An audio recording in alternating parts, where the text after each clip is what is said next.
itself to counter, creeping Russian imperialism, that's a more natural sort of situation than forever relying on the American umbrella. It makes sense in some regards, and it's likely that he's not going to walk away from NATO.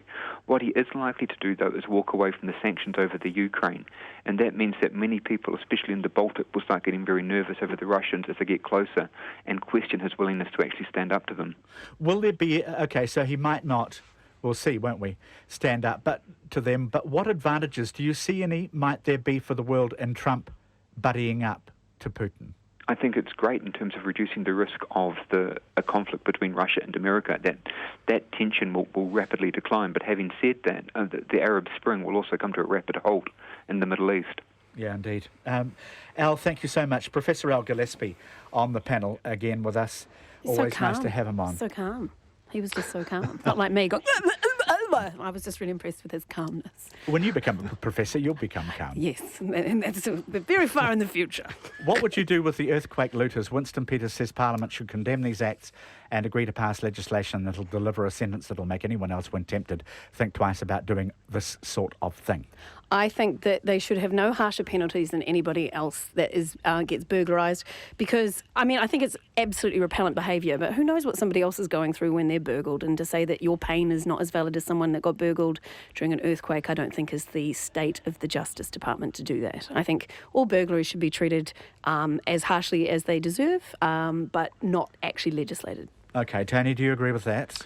Yeah, I think the tough thing is catching them first, and that's the problem that we've got out there in crime land, isn't it? That there are still not enough police, and there are still not enough people out there that are actually, going and doing the job of stopping criminals, and I think that's part of your problem. They're so disgusting, though. God, that it is. It's a disgrace. It's very low. It's the lowest of the low, but absolutely. Yeah. All right, and people like Don Brash want heavier penalties for robbing tourists. So people want these special attitudes, don't they, to certain categories of crime, which are like other categories of crime, but at the same time get our backs up more. Yes, but it's like if you charge somebody for stealing something from a tourist more than from me, I have an issue with that. Yeah, I can see you would have an issue with that. Yes, I would. Though, do you do don't attack the tourists, leave them alone so people come back? Before you go, we didn't have a chance to talk about this yesterday, and it's certainly worthy of a mention. A lot of people are talking about it. Auckland Council staff spending $500,000 on a new city slogan. 115 staff, well, not a slogan, they say. Yeah, that's not a slogan. It's a world message of something. 115 staff attended workshops on it. The place desired by many. The place desired by many. It's terrible. It is terrible. It doesn't trip off the tongue very nicely, does it? It sounds like it's been through Google Translate like 4 different languages, 5 different times, and spat out with that. And the worst thing about it is that they didn't consult Ngāti Whātua, from the sound of it. They didn't consult the local iwi, and it's a translation of Tamaki Makaurau. So I assume that they had precisely consulted them. No, they have not. No, apparently, according to the things that I was reading today, they had not consulted with them at all. So it's like a waste of $500,000. Part of an Auckland story that can be marketed to a global audience, not a slogan. It's better than Hamilton, better than you'd expect, which is like not as crap as you think, things like that, but still, it's not great. There's been a grand tradition, hasn't there? There really has. There really, Ashburton, whatever it takes. Feel, touch, taste, Timaru, that's the worst. That is the worst. Penny Ashton, thank you so much. Thanks. For enlivening the panel hour, and you too, Tony Doe, thanks very much for coming. Thanks, everybody. We are back tomorrow, Checkpoint with John Campbell, right now.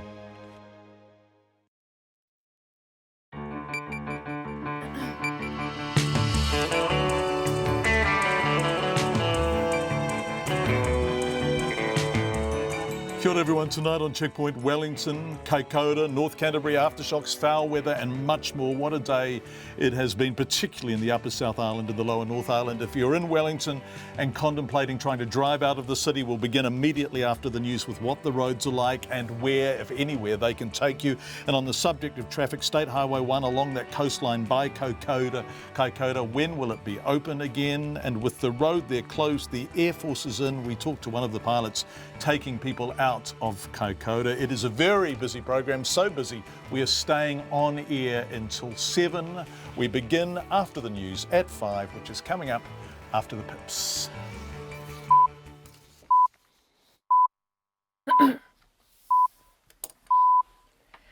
RNZ News at 5. Kia ora, good afternoon, ko Katrina Batten tēnei. Up to 400 people have been airlifted out of Quake Kaikoura today, but there's mounting frustration among the hundreds still left behind. Military helicopters, private choppers and charter planes are being used in the evacuation. The elderly, young and pregnant women are being prioritised for the free military flights out of the town, which is cut off by slips and wrecked roads. Some people have complained of a muddled process, with some having to sign up twice to board an Air Force helicopter. Leanne Folds from Auckland is trying to make her way home and says she just wants to leave. I think it was a little bit higgledy-piggledy actually for a while. It's hard to... I don't know if they've got their planning quite right, but in saying that I understand that they weren't prepared for anything this big, so that's why it's all like this. Leanne Folds, who's stranded in Kaikoura. The Defence Force says disorganisation is simply part of dealing with natural disasters. At the Kaikoura Rugby Club rooms, tourists have been waiting for the next incoming NH90 chopper. Among them was heavily pregnant Megan Moffat of Wellington with her wife Rebecca Cathro and their 2-year-old daughter.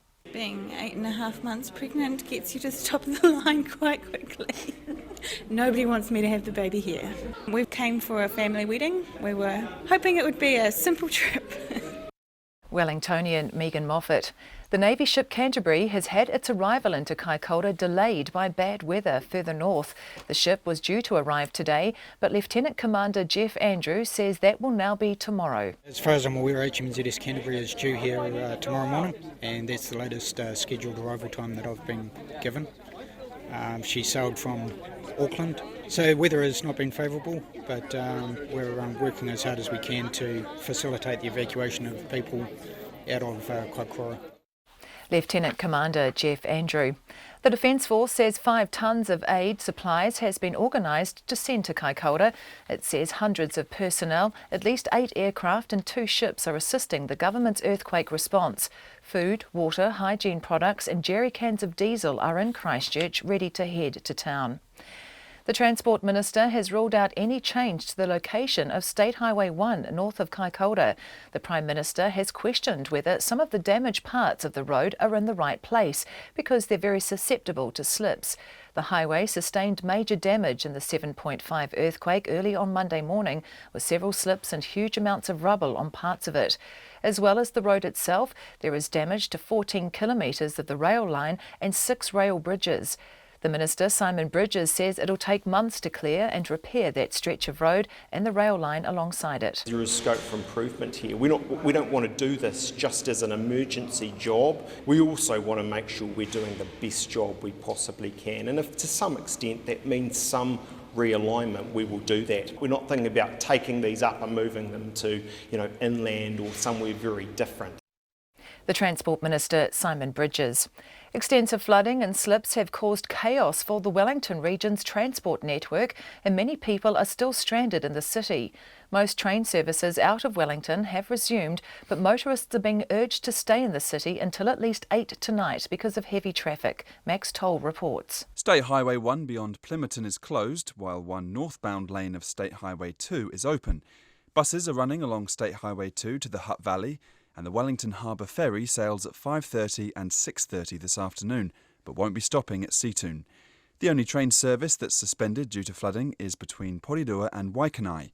All others in Wellington are running to an hourly timetable. Kenepuru Station on the Kapiti line is closed, as is Pomare Station on the Hutt Valley line. For the latter, Metlink says there are buses shuttling back and forward between Wingate, Taita and Pomare. Cormax Toll, Tene. Wellington's mayor is also urging people to stay in the city for a few more hours. People can stay a little bit later and do some work. They can go with friends and family if they've got options and want to have a dinner in town, for example.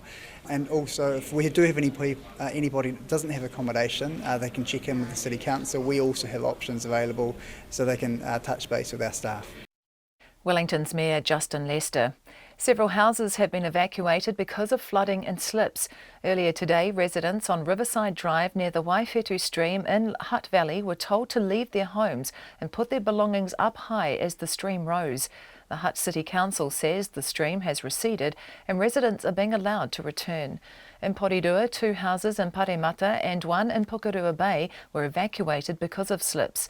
The city's mayor, Mike Tana, says the closure of the two major roundabouts in the area was an additional problem. There's a couple of places that people are evacuating just for slips down behind homes, and we're just saying precaution because a home hasn't been taken away yet, but we don't want that to happen with people in it. So we basically have to be reactive. The other stuff that we know about is that most of the roads have been clogged with water, but it's actually stopping us to get to some places. Porirua's Mayor Mike Tana. In Marlborough, a couple and their 4 young children have been rescued by helicopter after heavy rain made it impossible for them to leave their home.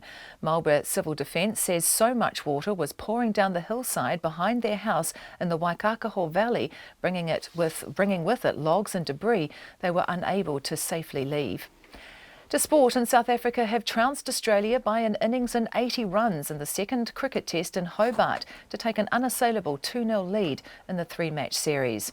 The All Whites are chasing a second straight win over New Caledonia when the two sides contest their second Oceania Football World Cup qualifying match in Cornet tonight. Kick-off is at 7 o'clock. Meanwhile, Saturday's A-League match between the Wellington Phoenix and Melbourne Victory at Westpac Stadium has been postponed, with the stadium needing repairs following the earthquake. That's the news. The damage revealed. There's just metres and metres of damage, and the roads are gone. And it looks like that the seabed's actually come up. Evacuation begins. We're planning on 12 people per chopper, and that'll give them some capacity to take some belongings as well. An uncertain future. Bad news is there's still a potential of a larger earthquake, and we just cannot rule that out. Morning Report with Guy and Espiner and Susie Ferguson, weekdays from 6. Then on 9 to noon, a warning to New Zealand retailers about online competition from big global players like Amazon. And after 10, alternative fashion designer Nixie Killick on designing for Lady Gaga and her tech-focused streetwear. Join me, Catherine Ryan, on 9 to noon after Morning Report on RNZ National. Met Service weather through to midnight tomorrow, Northland and Auckland, including Bay of Plenty and Coromandel Peninsula. Rain, possibly heavy at times, easing to a few showers by evening, clearing tomorrow afternoon. For Gisborne and Hawke's Bay, brief rain today, fine tomorrow. Waikato to Wellington, including the central high country and Wairarapa. Rain heavy at times, easing to a few showers this afternoon. Showers becoming frequent with some squally thunderstorms from tomorrow evening.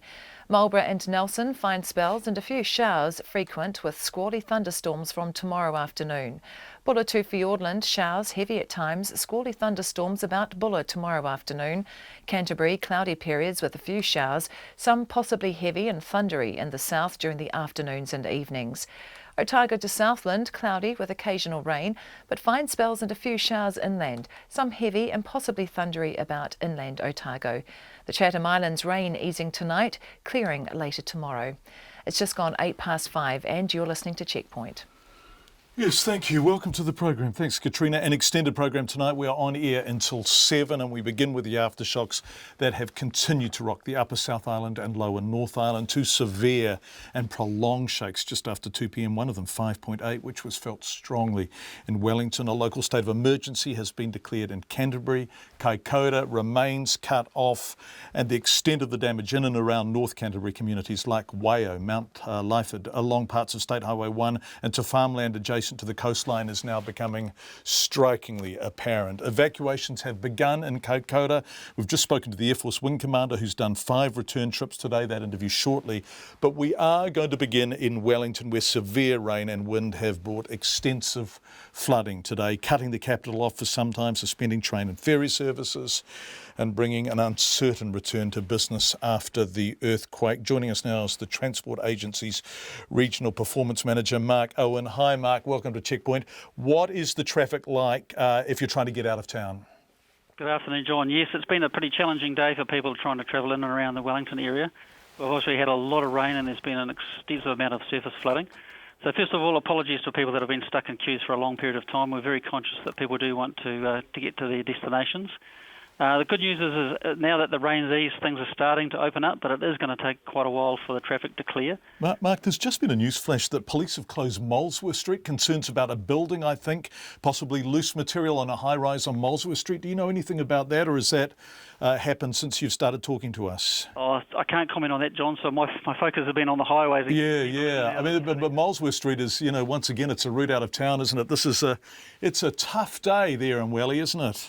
It is a tough day, and people have had a tough day. So the good news is that we've managed to open up State Highway 2. So now we've got a link northbound for people from Wellington heading up the Hutt Valley.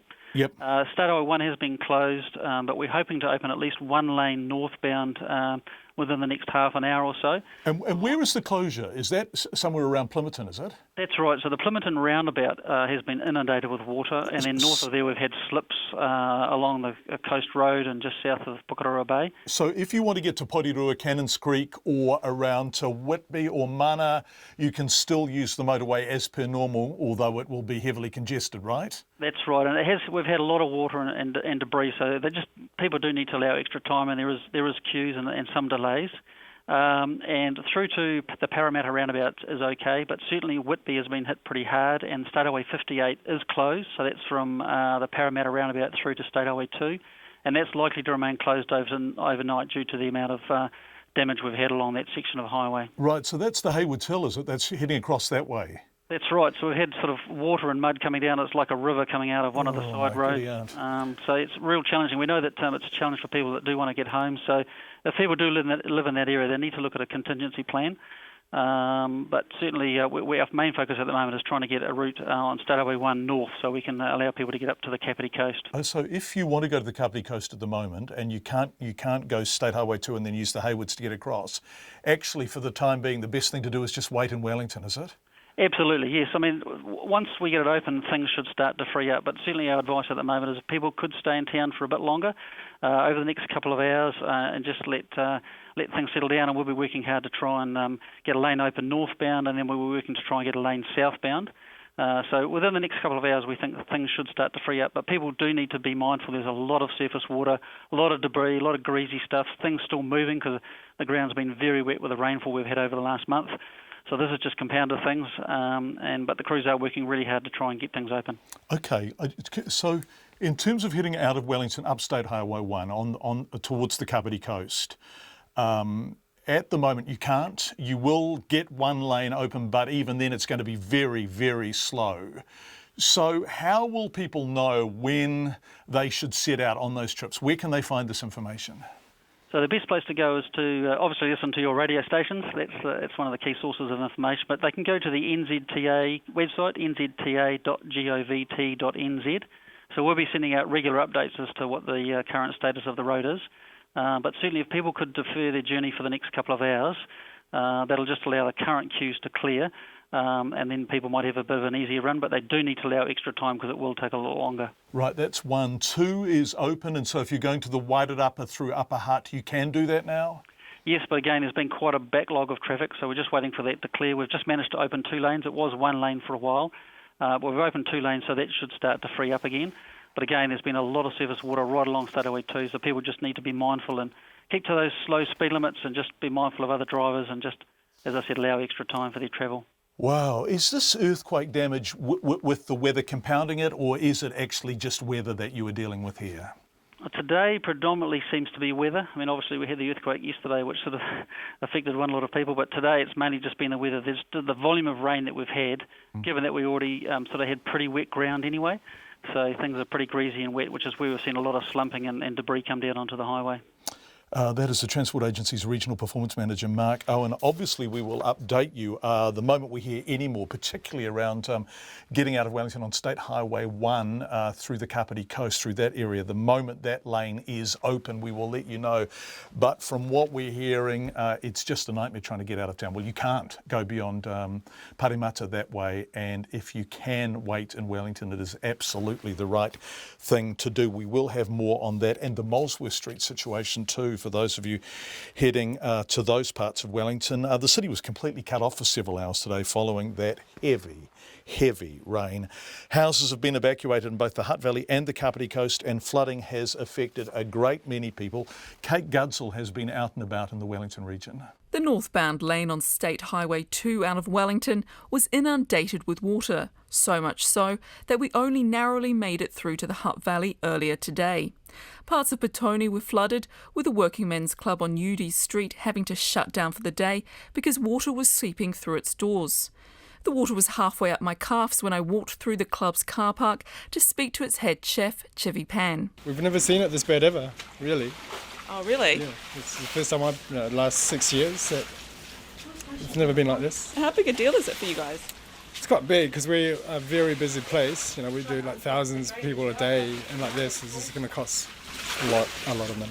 As I was speaking to Chivy, Jane Blandford came in looking for her father-in-law, Bim Blandford, who lives on Udy Street. His wife became stranded at their house on the flooded street when he was out, and he had taken refuge in the club before the water started reaching its doors. There he is, he's gambling. How hilarious. Stumbo. Yay. Got gumboots, umbrella. Hey.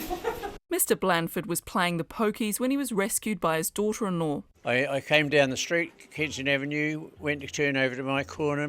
I drove not very far away, and he said, you can't come through there. So I went right around, went to park at the Bowling Club, and that was starting to get flooded. So I came out of there, up Cuba Street, round Burberry Street. Thought I'd go to the rugby club. That was flooded.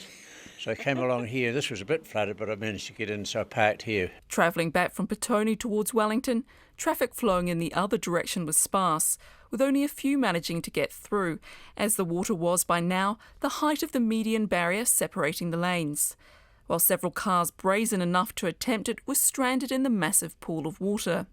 Traffic trying to get into the Hutt from up the coast was backed all the way up to the Newlands off-ramp on State Highway 1. The Parramatta roundabout was closed for hours due to flooding, as was the Plimmerton roundabout. Porirua City Council have been out clearing drains and helping residents affected by the flooding.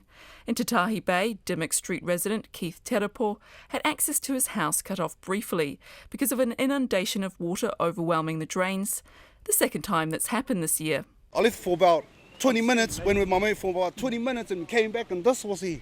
It's pretty bad, isn't it? Yeah.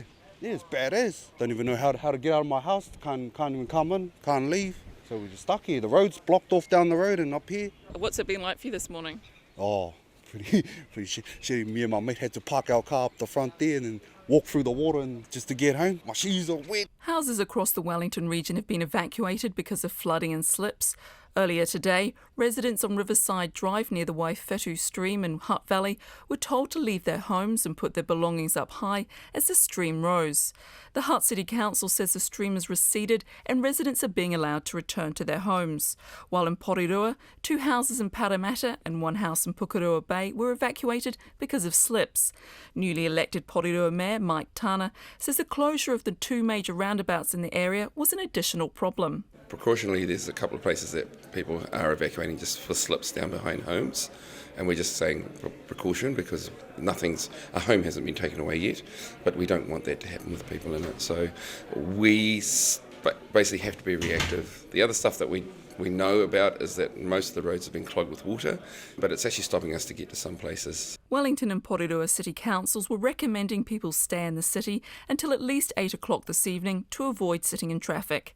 In Wellington, for Checkpoint, Kōkei Gutsel Tene. Joining us now on the phone is Wellington Mayor Justin Lester. Mayor Lester, welcome to Checkpoint. Nice to talk to you for the first time as Mayor. Can we look at the situation? It's bad news, isn't it? Yeah, it's been a difficult 4 days, it's fair to say, but I just want to say thank you to all Wellingtonians for their patience, for their camaraderie, their hospitality, taking in other people, and also for their positive attitude. I mean, people recognise things like this happen. We've had torrential rain on Saturday, we've had an earthquake on Sunday evening, we've had severe gale force winds last night, and then rain again and landslips today. Yeah. For the most part, the city is recovering well. The transport corridors have been opened and we're surviving. Yeah, the transport corridors have been opened as far as Parramatta up State Highway 1, right? So at the moment you can't actually get out via the Kapiti Coast. Are there places for people to stay who simply don't want to go on the roads tonight? Yes, there are. So we'll first of all recommend people if they want to stay with friends and family in the city. That's the first option. There is private accommodation, hotels and backpackers. And then if people need, we've also got welfare options for them. We've got a number of council facilities that are open to people. But we'd prefer, ideally, if they've got people to stay with, that would be the ideal. Yeah. All of this, and a lot of this is weather caused, but all of this reminds us, of course, of how precarious and difficult it can be getting in and out of Wellington when things have gone badly wrong. And the great news on that is, and part of the reason why we're building transmission gullies. So Yeah. again, we want to enhance the resilience of the transport networks in and out of Wellington. You know, we live in a compact city. We're surrounded by waters and hills. And as a result, if you have a heavy rainfall from time to time, we'll have landslips. But Transmission Gully, the good news there is the work's underway. It'll be completed by March 2020, and that'll give us much greater resilience. And we're also building another road from Porirua over to the Hutt Valley, which again provides resilience. Because all of this is incredibly salient in the context of the Kaikoura of these earthquakes, isn't it? Because it's not only weather that is going to make 1 and 2 impassable potentially, it's a severe earthquake as well, isn't it? It can be a combination of factors, as we've seen today with earthquakes and heavy rain and wind. So that's why it's important we invest in our infrastructure. We've been doing that in Wellington. We want to make it resilient. We recognise, it's the capital city. We need to make sure there are lifelines in and out of the city, and that's why we've invested. And the great news is our infrastructure has held up pretty well. We've had no problems to the water services. Sewerage has coped well too. Transport corridors, by and large, have sustained an earthquake. We've had some congestion today and some slips and some surface flooding. But again, State Highway 2 is now open, although it's heavily congested. And State Highway 1 will be open within the coming hours too. Amir, listen, Molesworth Street, do you know what's happening there? There's a building that's got some structural damage along Molesworth Street. So we put a cordon around that building. And again, it's isolated to one particular building. We've opened the cordon along Featherston Street, so we want to make sure that businesses can get into the city, that it's business as usual, and it has been for the large part. But we do want to make sure that Molesworth Street building, that again, we cordon off an area. Can you tell us what building it is and what exactly are you worried about? Are you worried about its structural integrity, or are you worried about bits flying off the side of it? It's a combination of both. It's got some structural damage. More importantly, from a public health aspect, is making sure that things don't fall off. So that's why we've cordoned it off in the short term. But we're doing some engineering assessment there as we speak. And literally, I'm in the Thorndon Operations Centre at the moment, so it's only a block away, and we've got some people up there having a look at the building right now. And in the Thorndon Operations Centre, just before you go, have you got the traffic cameras there? Are you able to see the traffic on roads heading out of town? No, we don't have traffic cameras here, but we do have constant updates, and we've got maps, and we've also got provisioning just to understand where the congestion is. But we're getting regular updates, literally every 15 minutes to half an hour from the Transport Operating Centre, which operates out of Johnsonville. And I've just been out and about. I've been up to see some landslips up in Newlands as well, which have been cleared up by our contractors. And congestion is heavy. People are trying to get, in particular, to the Hutt Valley. Yeah. It's largely clear through to the northern suburbs of Wellington, but it'll take time to get into Hutt City. Mayor Justin Lester, thank you so much for joining us. We really appreciate it. Our political reporter, May Heron, has bravely taken to the elements and left the gallery office and gone up Molesworth Street. For those of you who don't know Wellington, Molesworth Street is one way. It heads north up the hill, adjacent directly beside Parliament buildings. May, what's going on there? That's right, John. There's a crowd of people gathering here at Molesworth Street. Obviously, a lot of interest. We've got a couple of fire trucks, fighters also along this road. There's some police officers here now, and they're diverting traffic. This is often quite a busy road, especially at the end of the day when people are leaving town. Not that many people are in the CBD today, but those who are leaving town often use this road to get onto the motorway. So there is some traffic building up slowly, but the police are now here. What we have heard is that, just like you heard the Mayor before, there is some structural damage, is what we believe. There have been some reports of possibly floors that have fallen through. That is just what we've heard. And at the moment, from where I'm standing at the cordon, I can't see into the building too much, but it is the Deloitte building that we're talking about. It is behind, those who know Wellington well, behind St Paul Cathedral and just by the ACC building. So not far from Parliament, just up the road from Parliament. No, it's a very quick walk. I can see the beehive from the corner that I'm seeing, and I presume a lot of people have come out to, see what's happening, and there's lots of people gathering, media here, and hopefully we can bring you some more information shortly just about how dangerous this building actually is. Thanks, May. Really appreciate that. So Molesworth Street is the route, I guess, if you're heading up to Wadestown or that part of Wellington, and people also use it, I guess, to get onto Hutt Road and go up to Nio and Kandala. It's closed. And it's not the only road that is closed in Wellington. We will update you on the situation with Wellington's pretty terrible weather and the traffic woes as a result of that as the program goes on. Let's head south, though, to Kaikoura, where the first tourists have been evacuated. A group of 60 Chinese tourists have been taken to Christchurch throughout the day in helicopters paid for by the Chinese consulate. Zhao Li Chen from China was on her honeymoon when the quake struck Kaikoura 2 days ago. She spoke to our reporter Tim Graham before being flown out by chopper. I'm going to take the helicopter because our Chinese consulate come to take us to Christchurch. Okay. How is it going to work? How many people go at one time? How do you leave? Yeah, and they have 2 helicopters. One helicopter can take 6 people at one time, and the other helicopter can take 4 people at one time. Are you excited to leave? Yeah, because we are going honeymoon now. And that's the 3rd day we come to New Zealand and the earthquake came. So we have to go on our travel. And if we go to the Christchurch, we can go other place too. You've just been here 3 days? Yeah. Okay, wow, this is quite crazy, isn't it? Yeah. And my friend said this is amazing honeymoon. Good story. I felt a little frightened.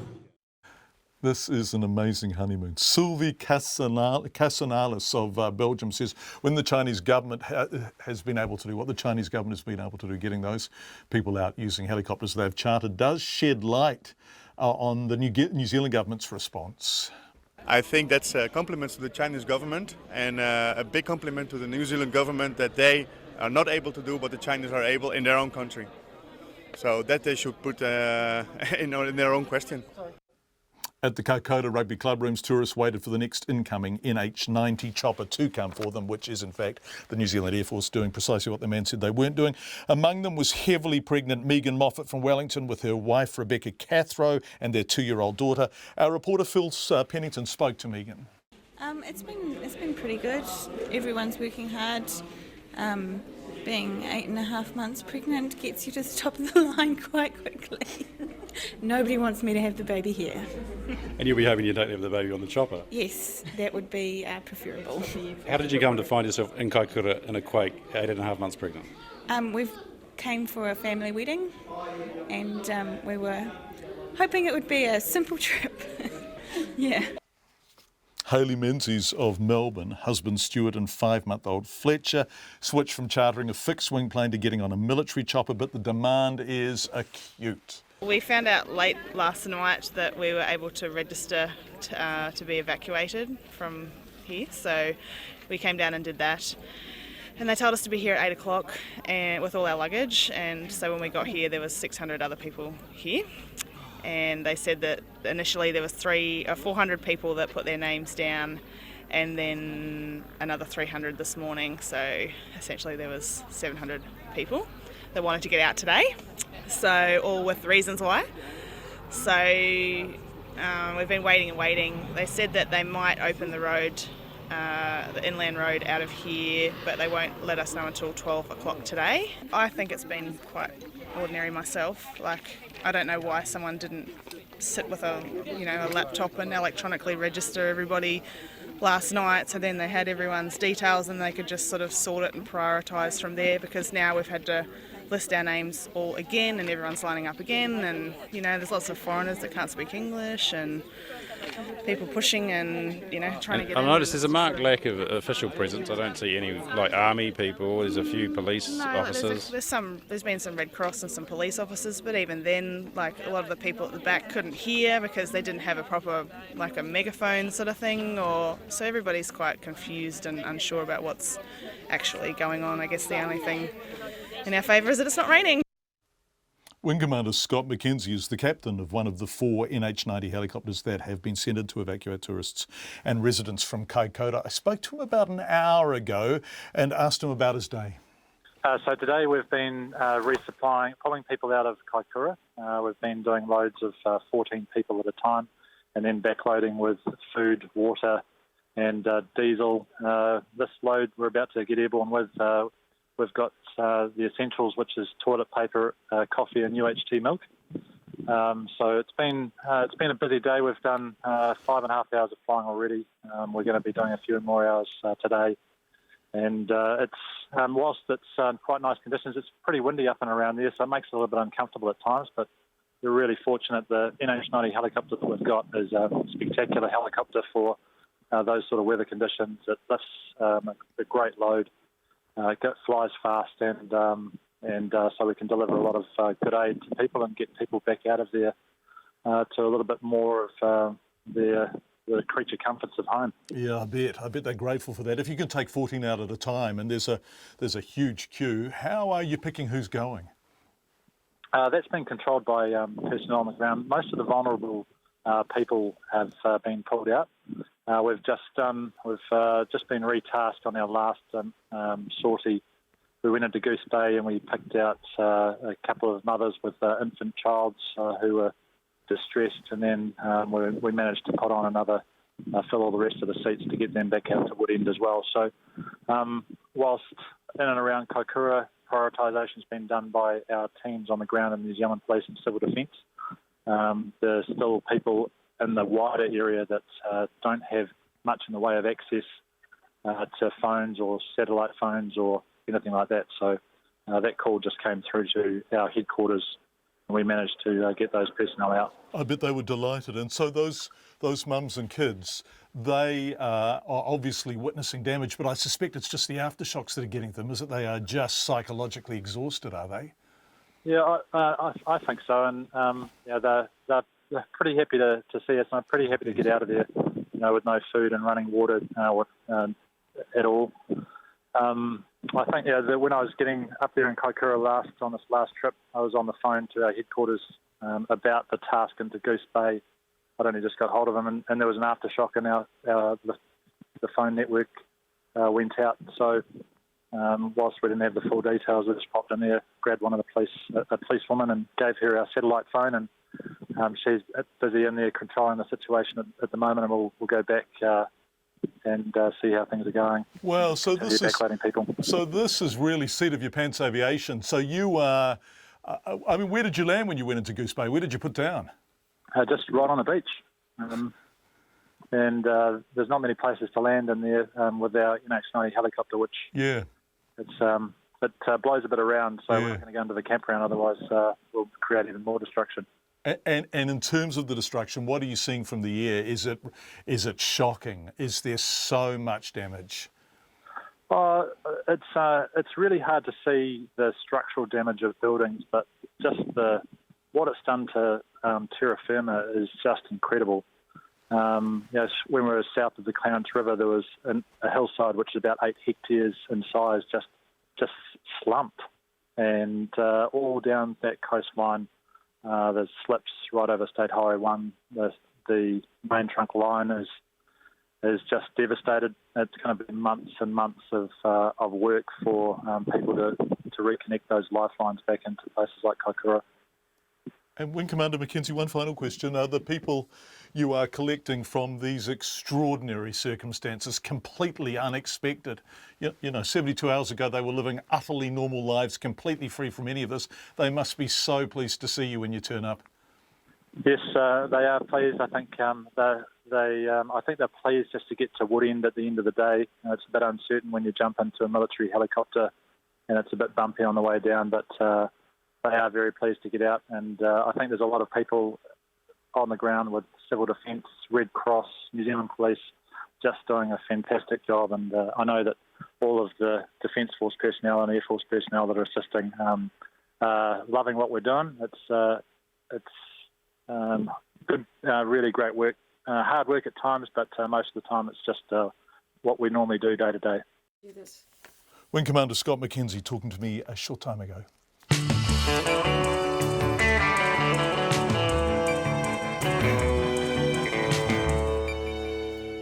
Coming up, we're in the Waiau Valley in Cheviot in a tiny settlement. We'll speak to our reporter Phil Pennington in Kaikoura, plus the man accused of murdering Auckland runner Joanne Pert is found not guilty by reason of insanity. Our Auckland Court reporter Edward Gay was there.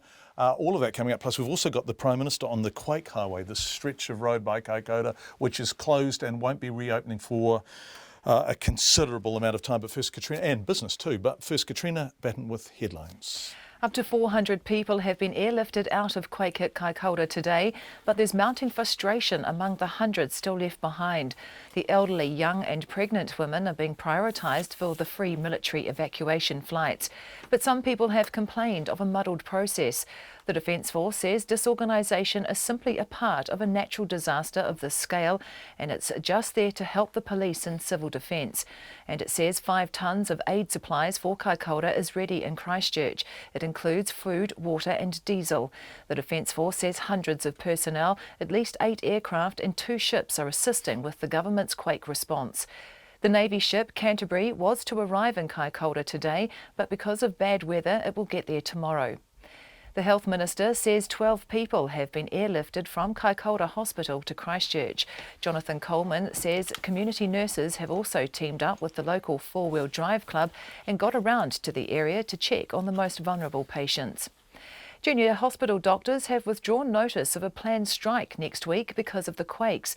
The Resident Doctors Association says it's a distressing time for many communities and District Health Board staff, and it doesn't wish to add to that.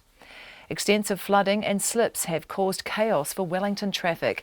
Most train services have resumed and State Highway 2 into the Hut is open again, but people are being urged to stay in the city until at least 8 tonight because of heavy traffic. State Highway 1 is still closed beyond Plymerton. Also closed is Grays Road, Paikakariki Hill Road and the Haywoods Hill Road. In Wellington itself, emergency services have closed Molesworth Street because the facade of a multi-storey building appears to be about to collapse. The police are at the scene and are blocking cars and even pedestrians from the road. Molesworth Street runs past Parliament and is a major thoroughfare. Those are the headlines. I'll be back at 6. Yes, we're updating this Wellington traffic situation as we go on this evening. If there's any more to report, we will let you know immediately. Let's turn to business news now with Nona Peltier. Nona, what have you got for us? Well, I was going to tell you that the markets had settled down after companies had reassured investors and so on that things had gone pretty smoothly considering all of the destruction that we've seen from the earthquakes. However, now, just lately this afternoon, we've had that update on one of the properties that was identified earlier today. This is fascinating. Wellington is a tectonic hotbed, isn't it? I mean, everyone knows that. And there are rigorous building planning requirements around earthquake-proofing your buildings there. But there seems to have, on the face of it, been a lot of damage to these buildings. We want to talk to someone about this and we are working on it.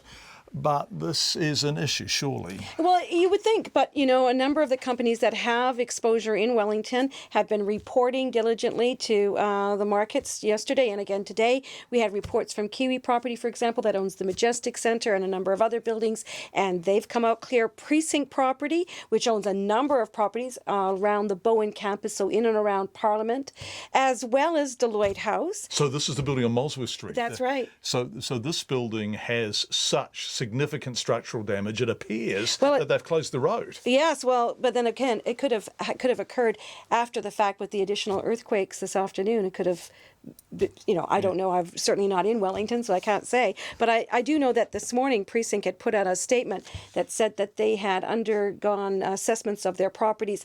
All of them but Deloitte House had been given the clearance. So they already signaled that this morning that Deloitte House had some additional damage. It says here in this statement that further assessments were being undertaken, and at this stage it's anticipated the building will not be available for occupation for several days until a more detailed assessment could be carried out. But that's the only one of its buildings of considerable portfolio that had that damage. And they also said at that stage that overall their buildings had only suffered minor damage. So in fact, yes, there's obviously some issues, but this one was flagged, so fair enough. Precinct came forward with that. You know, and it's interesting, their share price finished up about 0.5% today, partly because of, the diligence that they put into informing the markets about their buildings and so on. And we've seen that with other companies, like, for example, Tourism Holdings also came out today and said that their exposure, they are a camper van company, is really they have 12 camper vans that are potentially trapped in the land slides and so on. However, they said that their business has really not been impacted. They haven't received any cancellations, and their share price, it ended down a little bit, but they moved to reassure the market. And we've seen that with Tower came out today as well and tried to reassure the markets that their exposure was limited. And so we're seeing the market participants really trying to reassure investors that things are not that bad. And of course, obviously, it's a difficult situation for them, no doubt. And how did the markets end today? Well, the market ended up about 0.5%. That's 33 points to 6,770. And our dollar is holding steady at 71.2 US cents, 94 Australian cents, and 57 British pence. Nona Pelcher, thank you so much. It's 20 to 6. You are with Checkpoint on RNZ. Thank you for being with us. The Prime Minister's questioning whether parts of the road on State Highway 1 damaged in Monday's quake are in the right place, as they are very susceptible to slips. Actually, people have been saying this for a long time. We'll talk more about this later, but here's a 2010 Civil Defence report saying precisely the same thing. Parts of the highway between Seddon and Cheviot sustained major damage after the 7.6 earthquake, with several slips and huge amounts of rubble covering parts of the road. As well as the road itself, there is damage to 14 kilometres of the rail line and 7 bridges. Here's our political editor, Jane Patterson. John Key was able to see the extent of the damage for himself yesterday during a flyover in an Air Force helicopter. He says that's made him question whether parts of the road are in the best place. In rebuilding the road, which of itself is a very big job, is it absolutely in the right place? Is rail in the right place? And how susceptible is it to a future earthquake or slip? Now I'm not saying there will be dramatic realignment, but it wouldn't be the first time they've gone away just to ask themselves the question when they're having to rebuild a very large piece of road and rail, is it absolutely positioned in the right place? He says the Transport Agency will have to consider that as it plans the repair job. Because these roads were built a long time ago when both the knowledge we had and the capacity we had was different.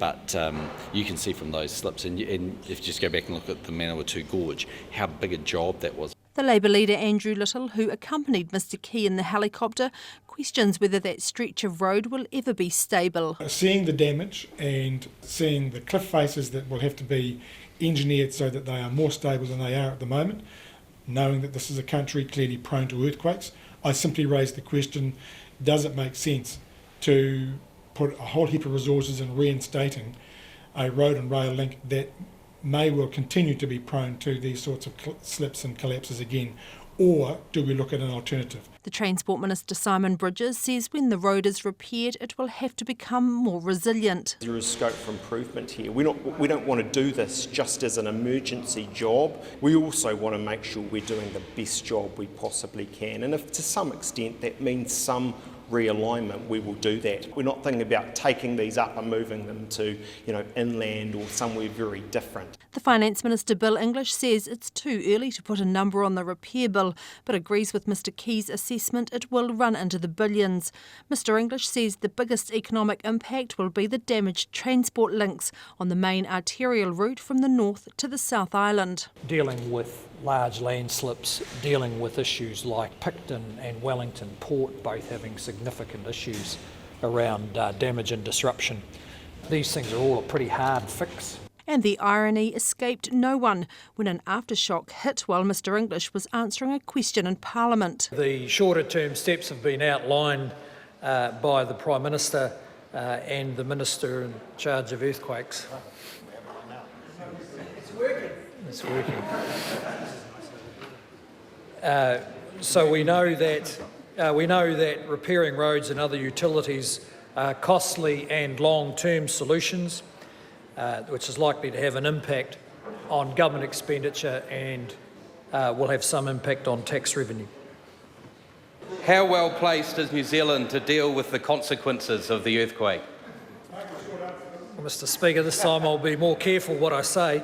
Meanwhile, Mr English says while the EQC's coffers were depleted after the Christchurch earthquakes, the Commission has a government guarantee, so will be able to respond to any claims from this week's event. He says the government is looking at possible changes to the levy system, but has not yet settled on any one specific option. From Parliament for Checkpoint, Jane Patterson. Well, Jeff Pacey runs Caves Kaikoura, offering cave tours alongside State Highway 1, and is also a director of the 2,000-strong town's biggest power business, Power Co. Power Co has just donated 400 kilos of power worth $25,000 to the Marae Welfare Centre for meals, and long-term it is looking difficult for them. Earthquakes just stopped everything completely, I guess, so no tourists, no business. No staff now. It's pretty hard on my staff because if no one's coming in the door, I can't employ my staff. I think we have about 10 or 12 staff members. Same in the power industry. We have a live holding tank down on the wharf. The building has been badly beaten up, so no power, can't run pumps, powers die without water and oxygen. So yeah, what can we do? Nothing. And will you simply just have to stop your divers getting them? Absolutely, yeah. How many divers? Powerco have in this area probably about 15 quota owners with quota, maybe 60 or 70 tonne. So they've got to hold on to their fish until everything comes right, and then we'll try and sell it somewhere else. Looking at the long term, I mean, these roads, you're probably talking, it's at least a month, isn't it, either way? Long term, what's the hope there? In a month or two, you know, it's Christmas time in 5 or 6 weeks. Can we get our roads open in 5 or 6 weeks? That's a bloody good question. The pictures that we've seen, the few pictures that we've seen have been showing that it's pretty rugged down there. Is there any message that you'd have for the government? Do you need any help down here? What are you hoping there? What are we hoping for? Well, to get things back to normal, get the kids back to school, NCA, get things moving again. Yeah, your daughter's here. What's happening with her with the NCA? She's not going to be able to sit her exams because of the earthquake. We can't get her out to. She sits them in Christchurch, so she can't get back down there to deal with them. That's Jeff Pacey talking to Phil Pennington. Let's go to Phil Pennington, who's live on the line from Kaikoura. You there, Phil? Yeah, good evening, John. I'm here. You might hear the choppers in the background. I hope you can hear me. I hope they've managed to get that Belgian guy out of there so he can shut up. Have you heard the latest? I doubt it, actually, although, you know, a squeaky wheel, that's so. That's right. Hey, Phil, how are people coping? Because, boy, as you know, I mean, I think you were talking to a young Chinese woman, a Chinese tourist before, who was there on her honeymoon. So you go to this beautiful place on your honeymoon and you end up in the middle of an earthquake epicenter, being trapped, desperately trying to get out. How are they coping as they wait?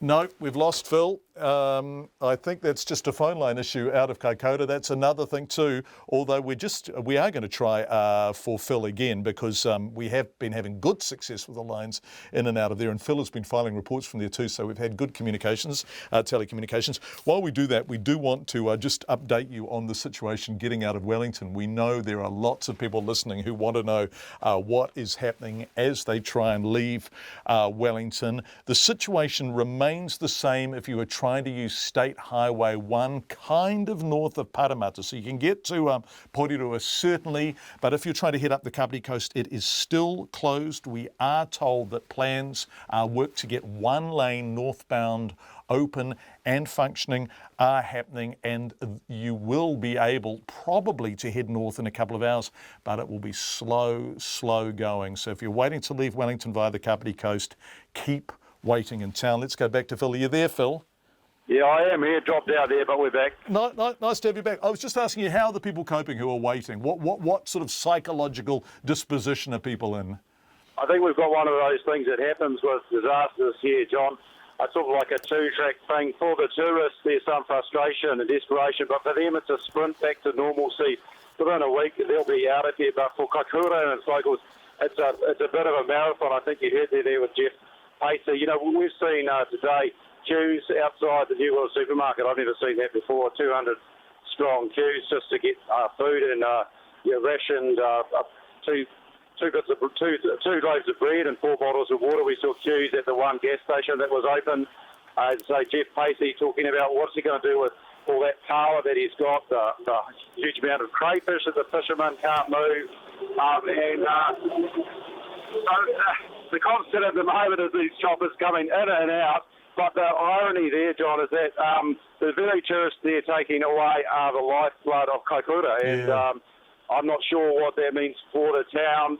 That road out to Waihao, so they're saying Saturday to open that. But you're talking about single lane escorted. I'm not sure what that means, NZTA escorts. And it certainly won't be for Fonterra milk tankers. And when we in the parking lot at New World, we talked to a couple of dairy farmers, and they were talking about their neighbours having to dry their cows off because their sheds are broken. They themselves just having to dump the milk.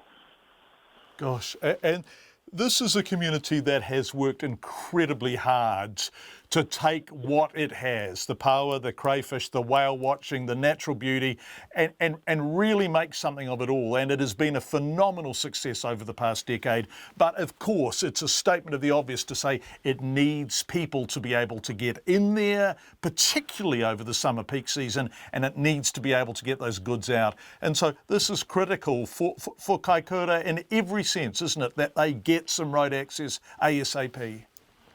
Yeah, it's critical. Again, I just talked to 3 of the old gents who'll be getting on the choppers right now. There's 2 NH90s actually on the rugby field behind me now. 3 of them have just come out from the marae and had a fantastic lunch of crayfish, which we talked about actually. We were there last night when they showed us the cool house there. They'll go away. A couple of Australians, they'll go away with great memories and very warm heart towards Kaikoura. But quite when they'll be able to come back, that's the question. Well, I think there's a lot of good words, a lot of talk around about that, even from our Belgian friend, who again, he was on the honeymoon too, towards the locals. So let's just say that translates in time once the choppers are replaced by cars and trucks on the roads with people coming back here. Phil Pennington, who was doing such sterling work from Kaikoura. Thanks, Phil. Nice to talk to you. Let's go to another of our colleagues. In this case, it's Brent Edwards, who was the Director of News, who'd finished a day. Brent starts early, and he'd finished a day and was heading home. Got to the Parramatta roundabout in Wellington, turned right to go along State Highway 58, past those boat sheds that Sam Hunt used to cheekily live in, towards the Pawa Tahanui Inlet. And Brent, how's your progress going? What's it like along there? Oh, look, John, I managed to get home. The road is actually closed, but the workmen at the intersection kindly let me through because I'm only just up the hill and away from the worst of the damage. But even in this short stretch of road on State Highway 58, there are several slips, and obviously they've managed to clear some of them. But I'm standing in front of one at the moment where quite a big slip down the side of the hill, and it's left exposed the backyard driveway, concrete driveway of the house above. There are at least 3 foundation stones basically hanging loose, and it looks as though it's slumping a bit, so it certainly looks pretty unstable. While I've been here, more debris has been falling from the hillside. So, yeah, obviously a lot of rain has fallen in this area. Just down the road, there's a walking track, running track that I often use. It's just a big mudslide now at the moment. This is all around the area where Parramatta Kindergarten is, which I think must have been closed for the day. But, yeah, certainly a lot of damage. I can only imagine what it's like further around State Highway 58 down on the flat, which also has steep hillsides alongside it, and I've seen several trucks going back and forth carrying dirt as they try and clear the road. Gosh, this is a serious situation, and it's so widespread across the region. Brent, what was it like as you were heading on the motorway? Because normally it's not a bad run, even this part of the night, up the hill towards Porirua and heading north. What was it like tonight? Look, I was listening to you, John, and the reports about the heavy congestion. It was very heavily congested on the motorway until it turns from a 3-lane into 4-lane, and I could get onto that left-hand lane and shoot through to Porirua. And it was a good free run, actually, from then right through past Porirua until you get close to the Parramatta roundabout where the traffic is banked up. But I managed I could take a turn left and take a back way to get through to State Highway 58, which I did. So, it took me over an hour to get home compared with normally, 25 minutes. My car, although I do normally use the train, but because I was starting early today, I drove in. Well, look, Brent, take the rest of the night off. Pour yourself a glass of something delicious, and thank you for joining us. We appreciate it. Brent Edwards, who's our Director of News, who, like everyone in RNZ and Wellington, has been putting in some long hours over the past 2 or 3 days. Our reporter Alex Ashton flew into Nelson yesterday and has travelled through Murchison, Hanna Springs, Culverden, all around. He's been then snaking his way north, up State Highway 1 towards Kaikoura. I'm not quite sure where he is now, but a short time ago he filed this report. We start our journey in Cheviot, the epicentre of Monday morning's quake, just out of town in Parnassus. We stopped by the home of Rochelle Jordan. Pretty scary on the first night, never experienced anything like that. Been through 2 earthquakes, one in Masterton and one in Nelson, and they were quite bad. They were up around the 6 mark, and that was many years ago. But this was really terrifying. You know, we've had a few here after Christchurch. The 6 that we got in the June, it went on for a bit, but it did stop. This just seemed to go on and on and on and just not stop. And trying to get out of the house where everything was falling over, and that was the hard bit. The family's been living in a caravan since the quake hit. Yeah, it felt a lot safer in this. It was shaky last night. We had some good shakes last night, but we knew nothing was going to fall on us, so we did get some sleep. Heading north along State Highway 1, more evidence of Mother Nature's fury. So now we're on the Parnassus overbridge, which is slightly farther north of Cheviot, heading on State Highway 1 towards Kaikoura. You can see here, the road has just crumbled away. There's a drop of over a metre, and this is definitely the worst damage we've seen so far as we head farther towards Kaikoura. The road's still in use. There's a few cones separating off one of the lanes, obviously, with the drop. And somebody mentioned to me just before, they reckon a lot of the traffic is trucks delivering essential goods to farms who have been without what they need for a few days now. An hour or so farther north, we start to realise the extent of the damage to the roading. We've been driving north of Cheviot on State Highway 1 towards Kaikoura for about an hour now. We're going to stop and turn around because we're not going to be able to get much farther with the state of the roads. If you're watching, you'll be able to see here a huge ditch, probably almost 2 metres wide in some places. That's just fallen out of the road. It's literally peeling back here. We're not going to be able to get much farther. The damage is actually worse that way. What it makes you realise is the effort that's already gone into clearing out these roads. We managed to get here. And it also gives you an idea of just the sheer volume of work ahead of them.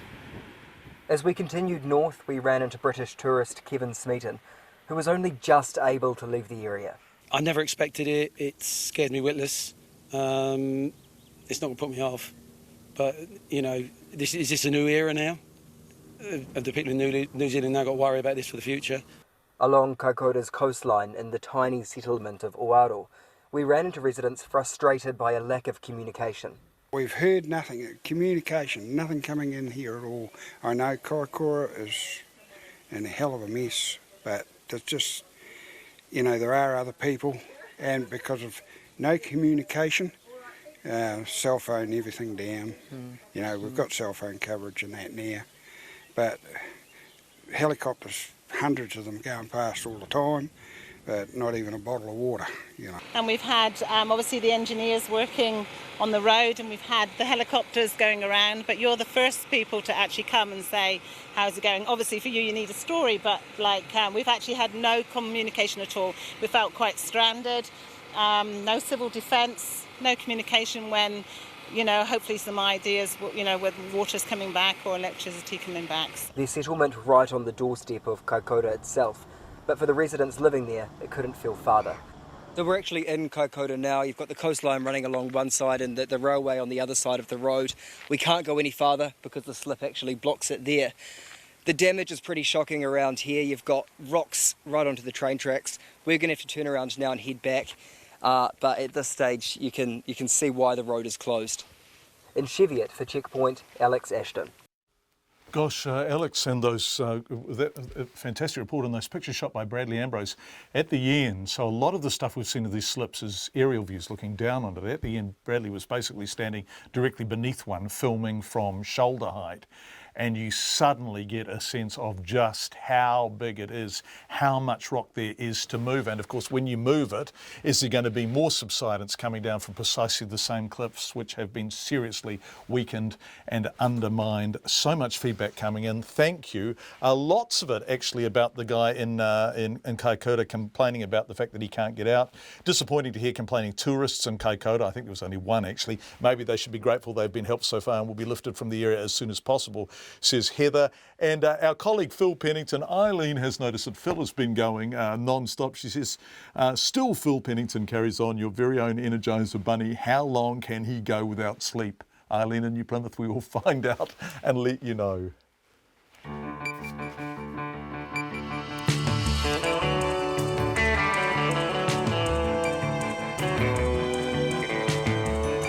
You are with Checkpoint on RNZ. We're on till 7 o'clock tonight. Thank you for being with us. Coming up, the Minister of Transport, Simon Bridges, on that road that Alex was just on, State Highway 1. The Secondary Teachers Union says the Qualifications Authority should have postponed yesterday's NCEA exams. And we're in the Waiao Valley and we meet the Gore farmer who flew his Cessna to Kaikoura and found himself using State Highway 1 as a runway. All of that coming up, but let's just enjoy the calm of the pips.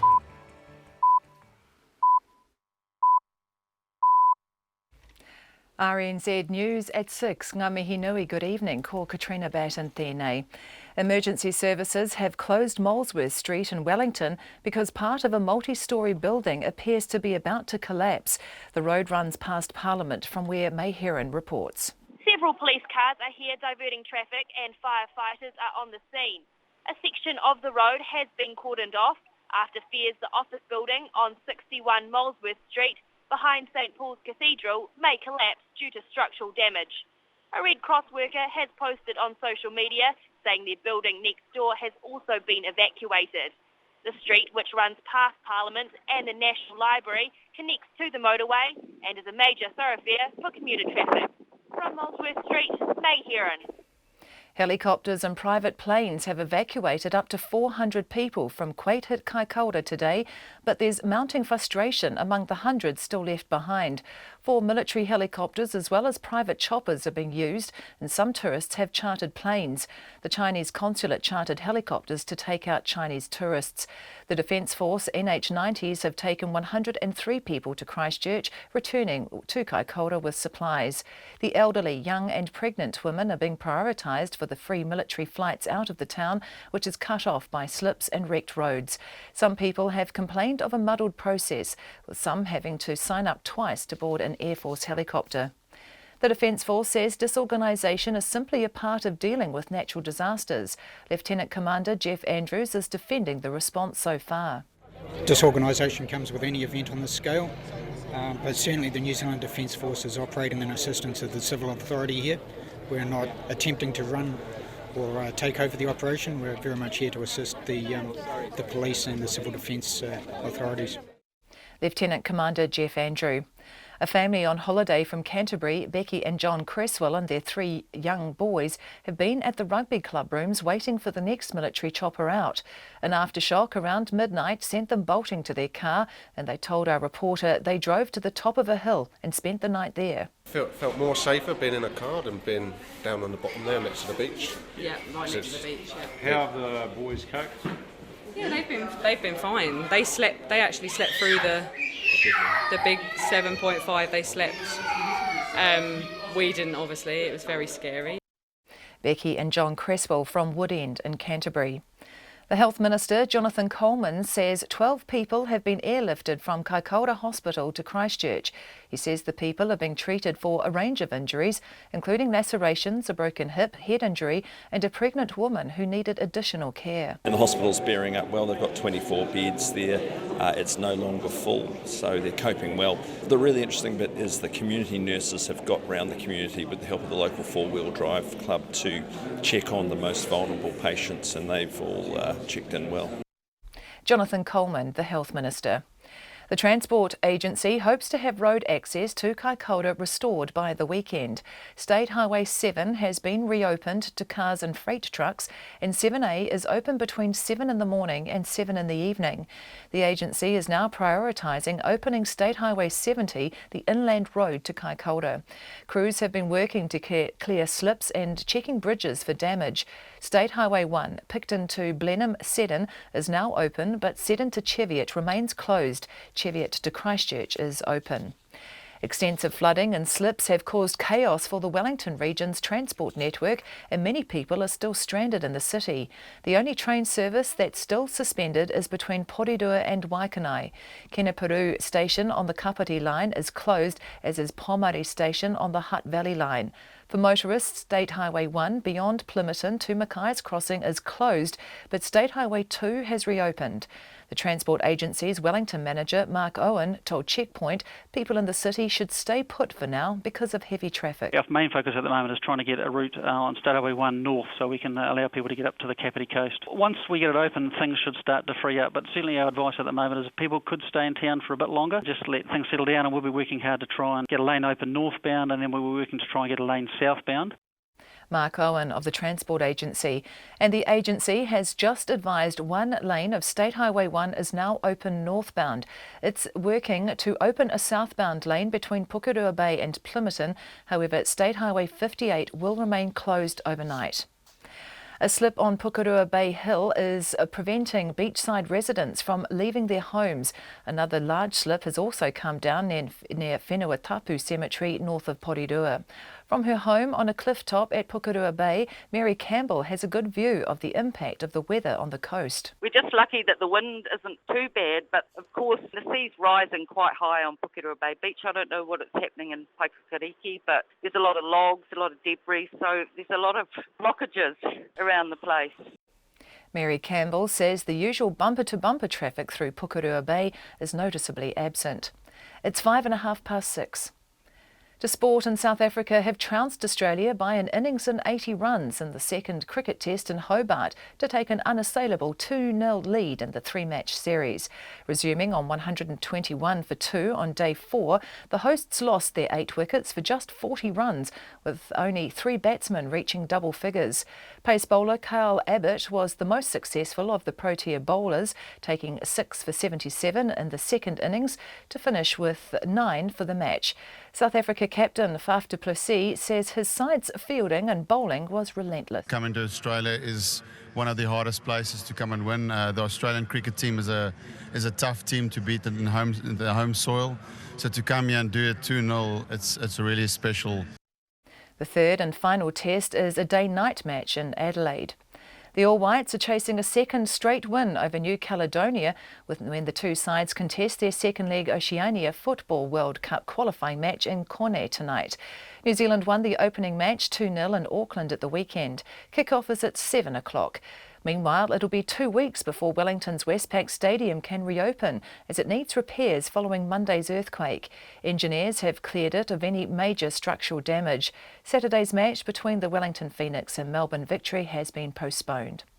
The Māori All Blacks have made 3 changes to their starting lineup for the final match of their Northern Hemisphere tour against the London club Harlequins. Fetu Douglas replaces Reid Prinsep at blindside flanker. Sean Wainui comes into the wing, moving James Lowe to fullback in the place of Marty McKenzie. That's the news. Tonight on Nights, recreating coral wonder with crochet. The artist Margaret Wertheim explains how she uses wool to model the wondrous and beautiful life forms that make up the Great Barrier Reef. We have a window on the world of Dutch prisons, which are emptying out as fast as ours are filling up. And this week's pundit, the military historian Damien Fenton, remembers the French contribution to the First World War. On Nights with me, Brian Crump, after the news at 7 on RNZ National. Met service weather now through to midnight tomorrow. Northland and Auckland, including Bay of Plenty and Coromandel Peninsula. Rain, possibly heavy at times, easing to a few showers by evening, clearing tomorrow afternoon. Gisborne and Hawke's Bay, brief rain today, fine tomorrow. Waikato to Wellington, including the central high country and Wairarapa. Rain heavy at times, easing to a few showers this afternoon. Showers becoming frequent with some squally thunderstorms from tomorrow evening. For For Marlborough and Nelson, fine spells and a few showers frequent with squally thunderstorms from tomorrow afternoon. Bulla to Fiordland, showers heavy at times, squally thunderstorms about Bulla tomorrow afternoon. Canterbury, cloudy periods with a few showers, some possibly heavy and thundery in the south during the afternoons and evenings. Otago to Southland, cloudy with occasional rain, but fine spells and a few showers inland, some heavy and possibly thundery about inland Otago. The Chatham Islands, rain easing tonight, clearing later tomorrow. It's 6:08 and you're listening to Checkpoint. Thank you so much, Katrina Batten. We're staying on here till 7 o'clock tonight, and there is a heap happening. We're going to go to Wellington quickly live, where a building has been cordoned off on Molesworth Street. That's a main arterial route out of town. Just goes up beside Parliament there. A media conference has just been held, and our reporter May Heron is there. Are you there, May? Hi, John. Can you hear me all right? Loud and clear. Thanks, May. What's going on with that building?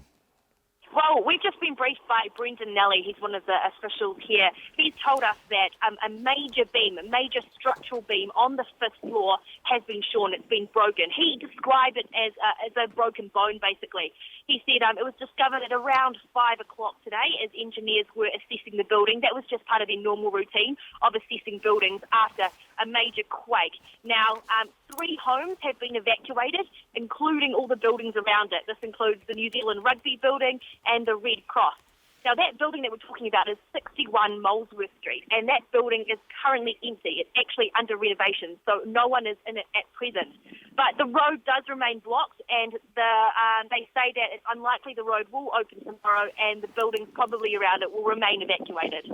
Thanks, May. Really appreciate it. May Heron live from Molesworth Street. We also want to confirm that update on State Highway 1, Wellington to the Kapiti Coast. There is one northbound lane now open. If you're trying to get out of Wellington on State Highway 1 and head north to the Kapiti Coast or beyond, there is one lane open. It will be slow going, but you can now get through if you have time and are patient. Let's go to the South Island, where aftershocks have continued to hit today. 2 severe and prolonged shakes just after 2 p.m. One of them 5.8, which was felt really strongly right throughout the region and in the capital. A local state of emergency has been declared in Canterbury. Kaikoura remains, as we have been hearing, cut off. People are being chopped out of there, and the extent of the damage in and around North Canterbury communities like Waio, Mount Lyford, along parts of State Highway 1 and to farmland adjacent to the coastline is now becoming strikingly apparent. One of the Air Force's chopper pilots who we were speaking to before said he cannot believe the extent of the devastation in that land. Joining us now is the Transport Agency's Highway Manager, Neil Walker. Are you there, Neil? Yeah, I am, John. Yeah, lovely to have you with us. You sound very relaxed, Neil. Because, my gosh, you must I think you need to be at these times. Yeah, you do. Yeah. Let's talk about the road closures in the South Island. Obviously, that road along the Kaikoura coast is remaining closed for some time. What else is closed? Well, actually, that's the main challenge we've got at the moment, and it's in that section from Seddon down to Cheviot. So, and of course, Kaikoura is impacted, and there's no access by road into Kaikoura at the moment. So, but we managed to get Lewis Pass open yesterday, which gives you an alternate route from Christchurch right up to Picton. It's a longer trip. It takes about an extra hour and a half to make that trip, but that was a sort of a major milestone for us yesterday to get that open. And that does mean that people that are taking freight or themselves and vehicles across the Cook Strait on the ferries can now continue south, right? Yeah, that's right. Yep. So that was a milestone for us that we were really pleased that we got that done yesterday. There are single lanes in places on the route, so a message to people that are travelling: I'll just be careful when you're travelling. So there will be some roadworks and so forth that they'll come across. The second area, which is probably worth mentioning, is actually into Hamner itself. So we've got some rockfall risk in there at the moment, and we've got an arrangement where we're escorting cars in and out out of Hamner Springs from State Highway 7. And we're likely to do that for another day until we're sure around that we've got the rockfall stuff under control and stabilised. The big focus for us at the moment, though, is about trying to get into the communities that have been cut off, so Kaikoura in particular. And so our guys have been working on trying to get the old inland route, which wasn't a state highway 70, but is getting that open. So we've got a way of getting road traffic into Kaikoura. So we've had our guys working on that since yesterday, first thing this morning, and we've got them working from both ends, from the Kaikoura end and also from the Culverden end, to see when we can get that open. And we're hopeful that we'll be able to get some access in there by the weekend. Everyone is talking about this because this is so important for Kaikoura. I mean, it's a statement of the obvious to say every community needs a road in and out, of course, but this is a community that exports fresh power and crayfish and imports tourists, right? So, that's essential to its economic survival. People keep talking about this alternative route, which would avoid State Highway 1 and come in separately. Can you explain where that is to us? What road is that you would be using?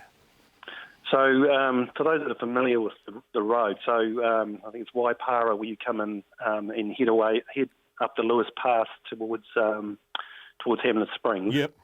Before you get there, you come across Culverden, and there's a road that goes from Culverden basically and comes out at Kaikoura, I think just south of Kaikoura. Right, and what sort of road is that? It's obviously fully sealed. Is it a reasonable kind of road to use?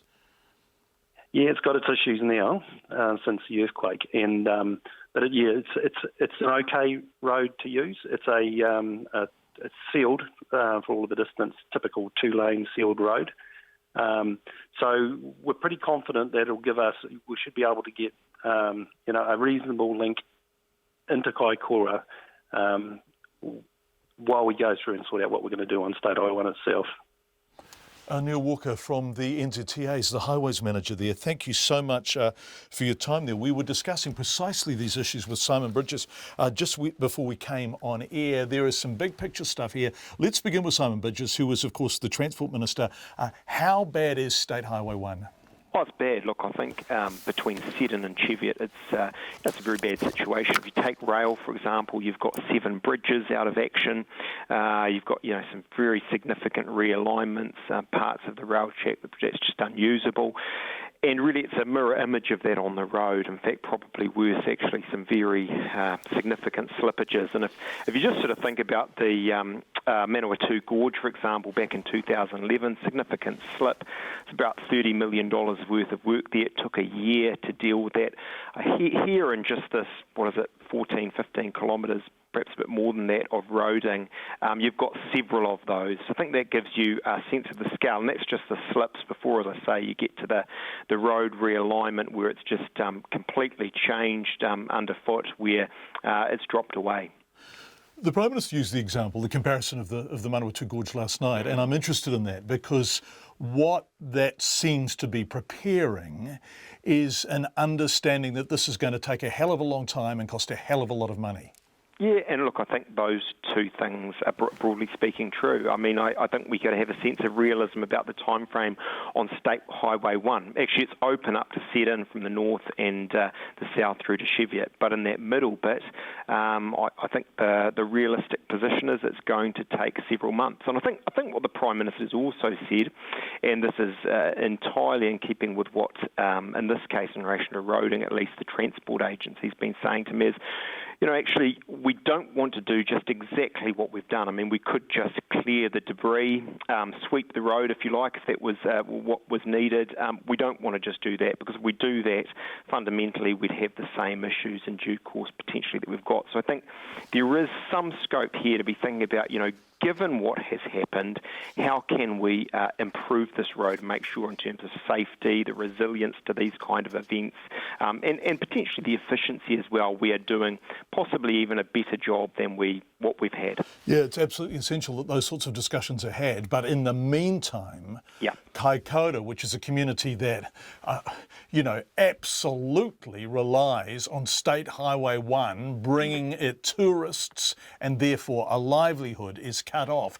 So what is the temporary solution to that situation? Yeah, well, the top priority right at the moment, and there are people literally working on this out there, and can I just say all credit to them right now, is access to the communities. And in terms of that specific example, and that really would be the top transport priority priority right at the moment. It's what they used to call, I think, State Highway 70. It's now a local road. It's from Culverton up into Kaikoura, so it gives you access into Canterbury, and they are working on that, as I say, right at the moment. So the when do you issue think, is realistically, that will be doing the job? They are talking several days, but they are importantly talking days and not weeks. Yeah, that is important. Yep. And so, it's incredibly important in terms of goods, services, and just the people connectivity. The basic issue, I'm told now, is down to 2 or 3 bridges, and they've been, I wouldn't say terribly damaged, but they have been damaged by the main earthquake, and so they've got to go through and make sure that they're structurally okay. There will be some change and some remediation required there, and they're just, as I say, definitely making that the priority to give access to that community. I mean, I think the other thing I'd say more broadly is State Highway 7, that does give effective freight and, light vehicle access between Canterbury right up. Yeah, so that's going the back route between Picton and Canterbury, right? Yeah, that's right. Yeah, okay. And you're talking an hour and a half further in terms of travel time from that State Highway 1. So I'm not saying, it's not as good as State Highway 1, but crucially at this time when you've got, peak freight season coming on with Christmas, really, having that there is very important. Yeah, absolutely. And now, Minister, no one, not even the Labour Party, is blaming you for this earthquake, and I'm sure you'll be delighted to hear that. But and hindsight is a wonderful thing, but there was more than hindsight. I have the Wellington Earthquake National Initial Response Plan from the Civil Defence. This is April 2010, and they are predicting explicitly, stating the probability of exactly this event, Kaikoura being cut off, State Highway 1 along that coastline being impassable should an earthquake of this magnitude hit. In other words, we all knew there was a very real chance this was going to happen. Why have we been so caught out by it? I think the first thing is, look, there's always room for improvement, so let's not have any complacency in this. And I've said already to you that I think actually we do need to, if we can say it like this, and of course none of us wished it happened, but treat this as an opportunity to do a better job on our main network.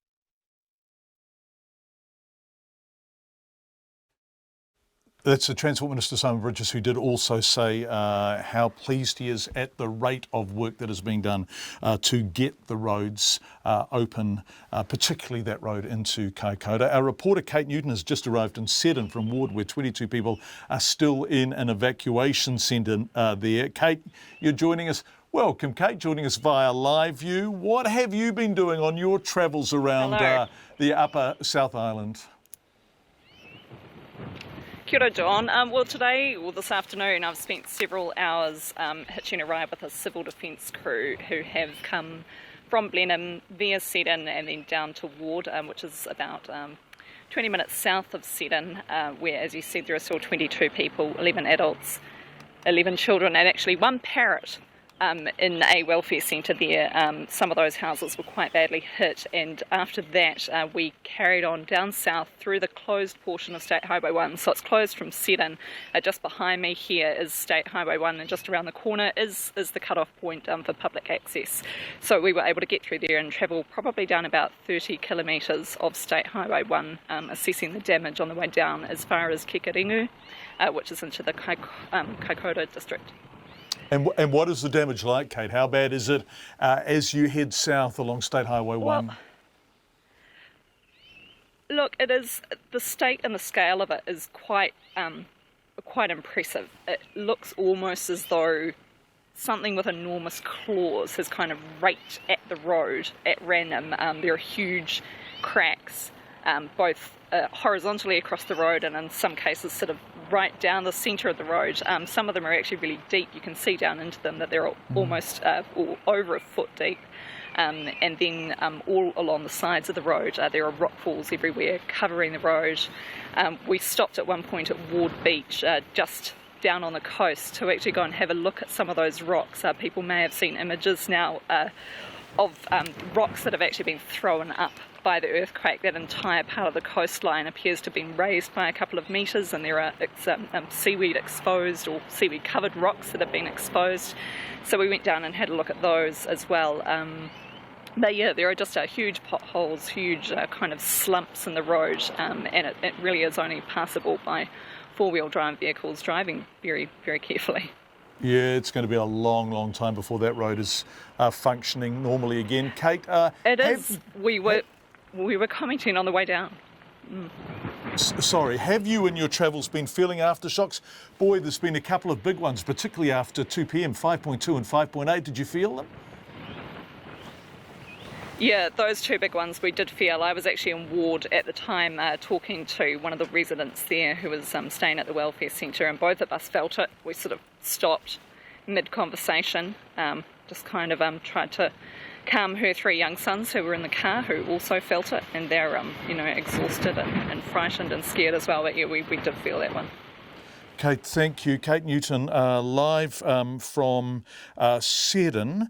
There's been another one, 5.4 at 9 minutes past 6. That is another over 5 aftershock, the third of the afternoon. The Secondary Teachers Union and some school principals say the Qualifications Authority should have postponed yesterday's NCEA exam. Several thousand teenagers were unable to sit the 6 exams because their schools were closed by yesterday's earthquakes, and they'll now get grades based on the year's work on those subjects. The Post-Primary Teachers Association, PPTA, says it would have been simpler to delay the exams for 3 weeks. Our education correspondent John Gerritsen filed this report. 44 secondary schools in the affected regions had to close for lessons yesterday, with 24 unable to offer exams. Wellington student Patrick White says he would have liked to sit his exam, but he believes they should have been postponed. A lot of students would do much better if they had postponed it rather than sitting it yesterday, because there's just too much pressure with the earthquake to do well and just lack of sleep and all that kind of stuff. So I reckon it would be a positive effect on the students. Cheviot Area School had to close yesterday, and its principal, Bob Norrish, says the exams should have been delayed. We felt that because it covered such a large area, that it should have been some consideration of that taken into account by NZQA, and I can't really see why they couldn't have postponed the exams from yesterday and put them on later at the end of the cycle. So I feel it could have been dealt with more constructively than it was. The president of the Post-Primary Teachers Association, Angela Roberts, says putting the exams off would have helped everyone, including students in the Quake area who did sit their exams. There were students who got no sleep for a start, or who literally had to, sit on a hill, or who, would have not even known how to get to school or if their school was open.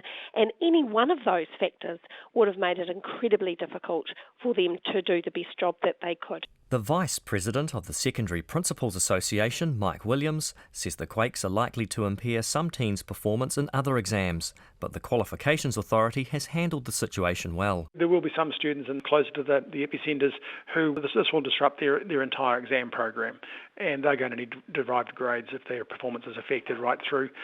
But we need to have a bit of confidence in NZQA. They'll manage the system. We've got the ways of doing it, so students won't be adversely affected in the long run. The Education Minister, Hekia Parata, says postponement was not practical. We already have an established derived grade process for those who feel they were affected or for other reasons have an opportunity. But we would in fact have been disadvantaging almost 3/4 of all students who weren't in the earthquake affected areas if we had cancelled all of NCEA. Christine Kilkelly from the Qualifications Authority says drawing up new exams so students can have another chance is not an option. The exam development process is a major undertaking, and that's because it also has a very big quality assurance process under it to ensure that we have valid, reliable, robust assessment. So it's not really feasible to do that on any grand scale or any major scale. Christine Kilkelly says students who missed an exam or felt they did badly because of the quakes can get a derived grade based on their year's work. They'll get those results at the same time exam results are announced in January next year. For Checkpoint, John Gerritsen. We're going to go back to Wellington. Assistant Fire Commander Scott Bell is going to join us on the line, I hope. Scott, are you there? Yes, I am. Nice to talk to you. You are looking at this building on Molesworth Street. So Molesworth Street, which is a busy and important road in central Wellington, of course, is closed because of the danger presented by this building. What's going on? What's the risk? Well, at the moment we've got structural engineers that are having a look at the building. It's just as a precaution following yesterday's earthquake.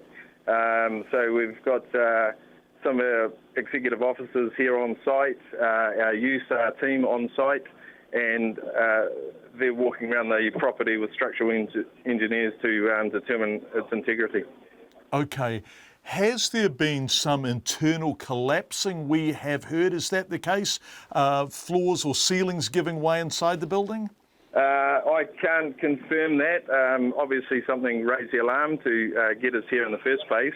I don't know. So as a precaution, we're just going through with those structural engineers to determine, where the building sits at the moment. Okay, and for the time being, until you have absolute certainty around the safety of this building, Molesworth Street remains closed? Correct, yeah. We've put some cordons in place and evacuated nearby buildings just as a precaution until that assessment's made. Scott, one final question before you go. Boy, you guys must have been busy in Wellington over the past few days. You've had earthquakes, you've had severe flooding. How are you coping with it all? Yeah, look, it's been a bit taxing there for a while, particularly with the weather event that sort of compounded our efforts, and also the fact that some of our staff couldn't get to work because of the isolation and the road closures. So, it's certainly been testing. Okay, well, keep up the good work. Assistant Fire Commander Scott Bell, we appreciate it. It's 29 minutes past 6. Desperate times call for desperate measures. And when Gore farmer Andrew Beaumar heard about the 7.5 magnitude quake along that coastline, he took to the air in his Cessna. His partner, Lucy Milton's family, own Waipapa Station on the south bank of the Clarence River. Boy, lots of coverage of that yesterday. Earlier this afternoon, Andrew told me where he had to land his plane. Our initial plan was we refueled at Kaikoura and we were planning to land on the airstrip that we normally land upon.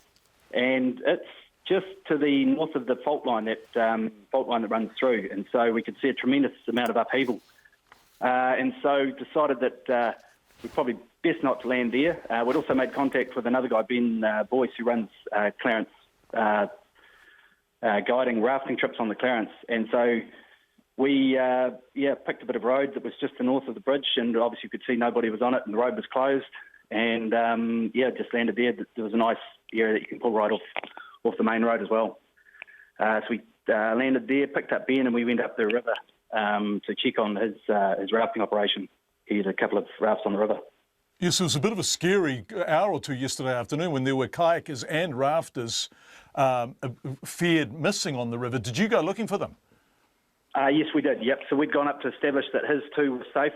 His two rafting rafts were safe. They were at the muzzle. And we also could see the other private group that he knew about that was down the river quite a bit further. They were almost at the out where they pull out. So, Andrew, what sort of damage has been done all along that coastline? What have you seen from the air?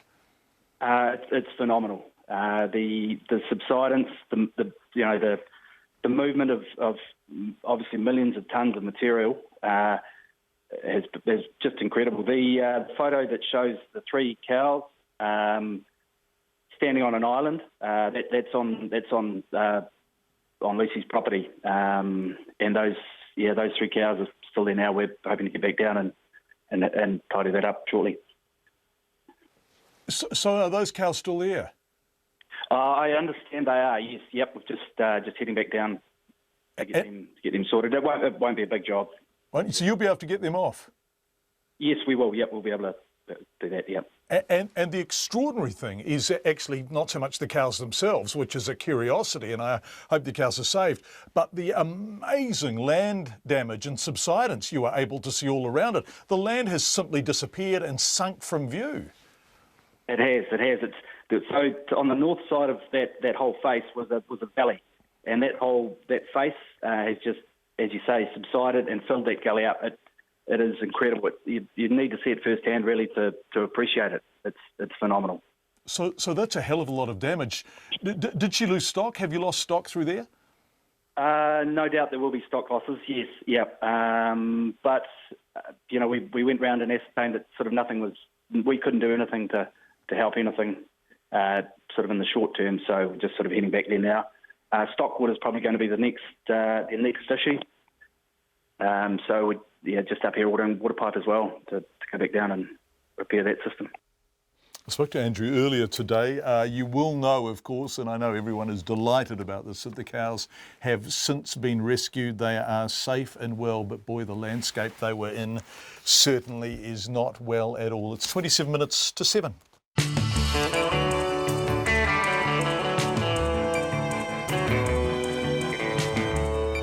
You're with Checkpoint on RNZ. Thank you for being with us. We're staying on air until 7 o'clock tonight, and we're going to look at some of the rest of the day's news after the headlines. The man accused of murdering Auckland runner Joanna Pert is found not guilty by reason of insanity. Our reporter Edward Gay was in court. US President Barack Obama has taken questions from the media for the first time since last week's election. Really fascinating media conference. All of that and more in the next 26 and a half minutes. But here's Katrina with the headlines. Emergency services have closed Molesworth Street in Wellington because of concerns a building appears to be about to collapse. Police are blocking cars and pedestrians. Several other buildings around 61 Molesworth Street have also been evacuated. The fire service says it's unlikely the street will reopen tomorrow. Molesworth Street runs past Parliament and is a major thoroughfare. Meanwhile, north of Wellington, one lane of State Highway 1 beyond Plimmerton is now open, and State Highway 2 to the Hutt Valley has reopened. But the Transport Agency says people in the city should stay put for a few more hours because of heavy traffic. Helicopters and private planes have evacuated up to 400 people from Quake-hit Kaikoura today. 4 military helicopters as well as private choppers are being used, and some tourists have chartered planes. The elderly, young and pregnant women are being prioritised for the free military flights from the town, which is cut off by slips and wrecked roads. The Transport Agency's priority is reaching communities cut off by slips in the South Island. It's working urgently with Kaikoura District Council to open the inland road between Culverden and Kaikoura. State Highway 1 from Picton to Seddon is now open, but the Seddon to Cheviot section is likely to remain closed. The agency says work on the slips around Kaikoura poses a safety risk because of the ongoing aftershocks. And more than 1,500 people at the top of the South Island are still without power following yesterday's earthquakes. More than 850 homes in the Kaikoura district are without power, but power to the town itself was restored yesterday. More than 670 homes in the Huranui district in North Canterbury are also still cut off. Mains Power says people should treat all electric lines as live. Those are the headlines. Our next news and weather is at 7. Thanks, Katrina. We're going to look at some other news now. The family of Joanne Pert say her killer's selfish action has left a hole in their lives and they will never be able to forgive him. Tavita Filo stabbed Joanne Pert to death with a knife as she was running in Remuera in January of this year. Today he was found not guilty by reason of insanity at the High Court in Auckland. Our Auckland court reporter Edward Gay was there and he filed this report. Dr. Mary Duff interviewed Tavita Filo 4 times and watched his recorded interview with the police. She told the court that Mr. Filo suffers from schizophrenia. His particular type of delusional belief system involves a complex, altered world in which the world in which the rest of us are living is actually an altered reality. And the players within this altered reality are controlled by computer controllers from a real world from which Mr.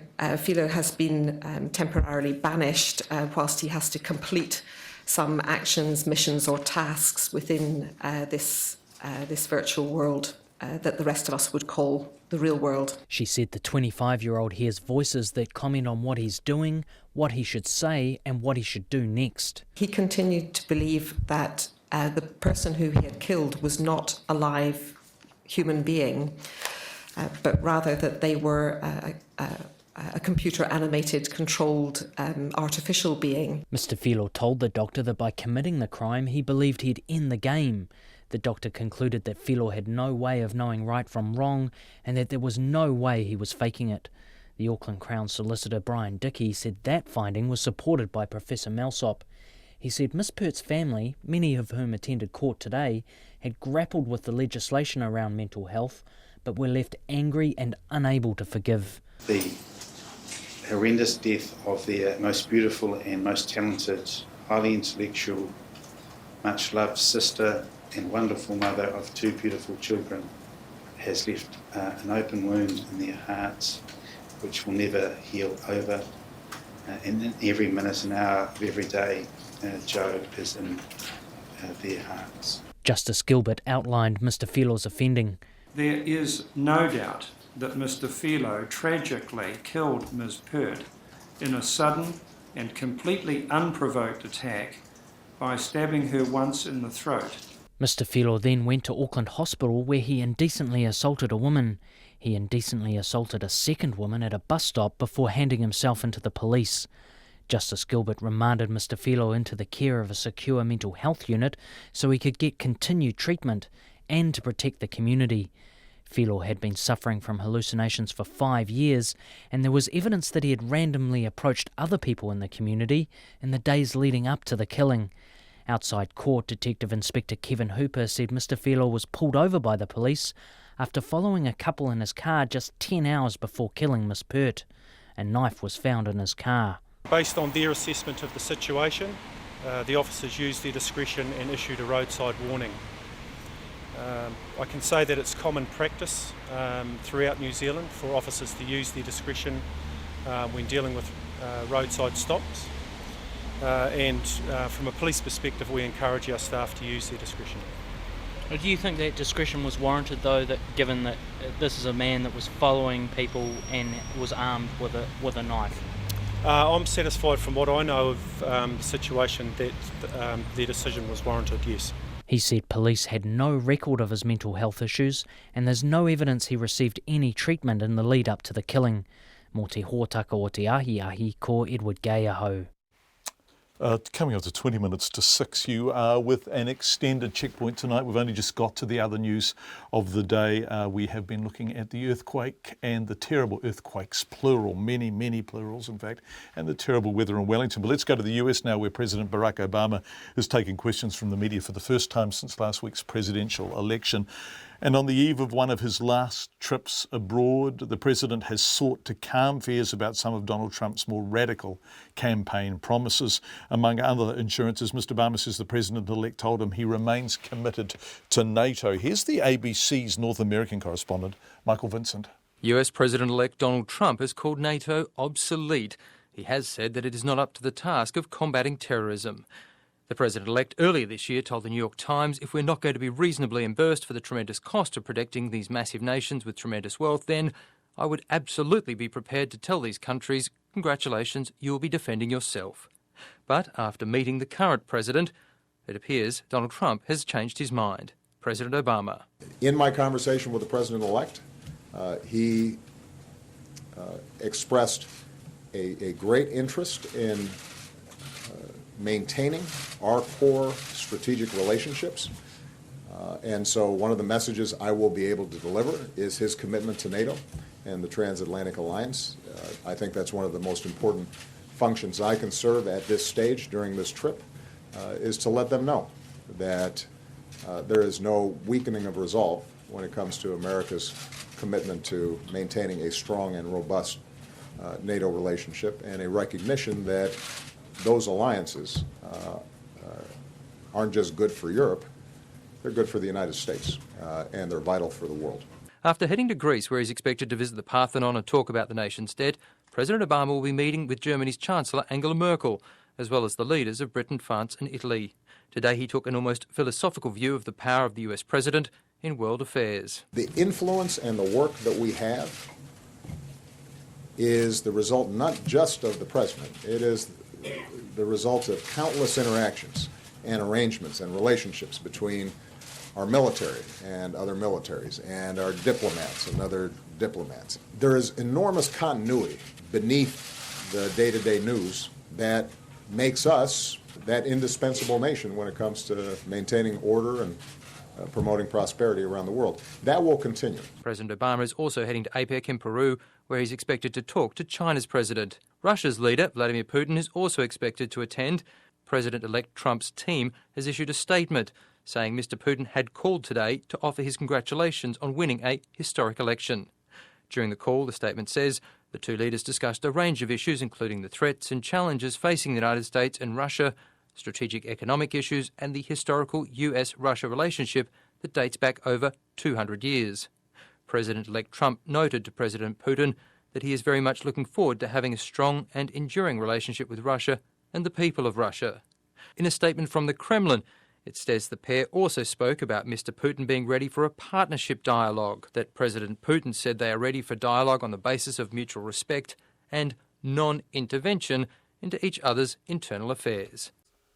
It's the ABC's North American correspondent, Michael Vincent. It's 70 minutes to 6. The big quake, and we are returning to it, has hit dairy farming hard. Those who can milk their cows won't be able to have the milk picked up in many places, so will have to dump it. Rosalie Hales and her husband Bernard are using a generator to keep milking, but face just that prospect. What do they do with the milk they get? Phil Pennington spoke to Rosalie.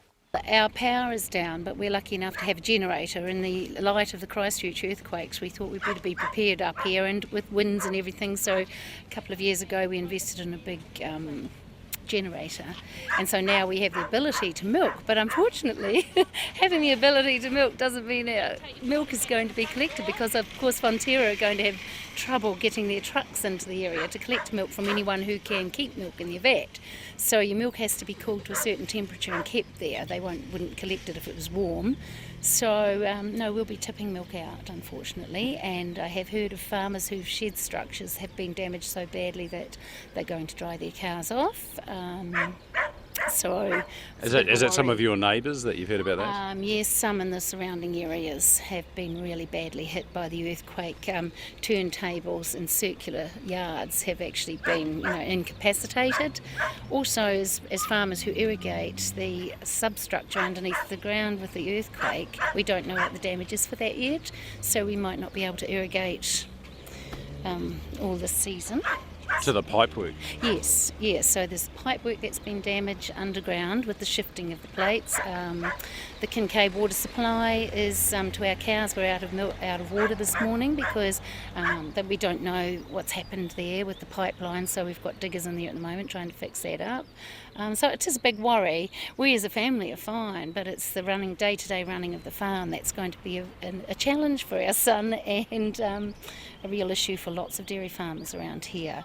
Like even just keeping the power and the fences going. You've got to have enough batteries now to keep that going.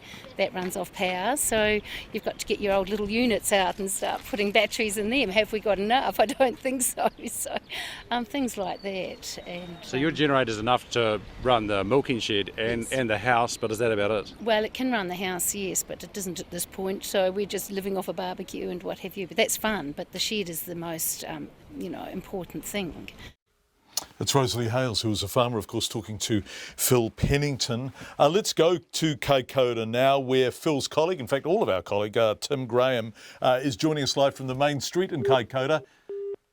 That is not Tim Graham joining us live. That is the end of Tim Graham joining us live, a cessation of Tim Graham joining us live. We will go back there because we want to talk about the aftershocks that have been happening. GeoNet tells us there's been a 5.4, a 5.2 and a 5.8 since 2:30 this afternoon. They are big aftershocks, and we'll go to Tim Graham, who's been feeling them.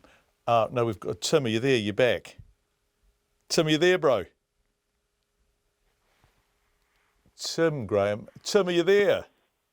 John, hi. Good evening. This reminds me of the old days when I lived in Dayspan. We had a party line when I was a little boy. Our family phone number was 7459. It's a sad sign in my middle-aged brain that I still remember this. Are we there, Tim? Are you there?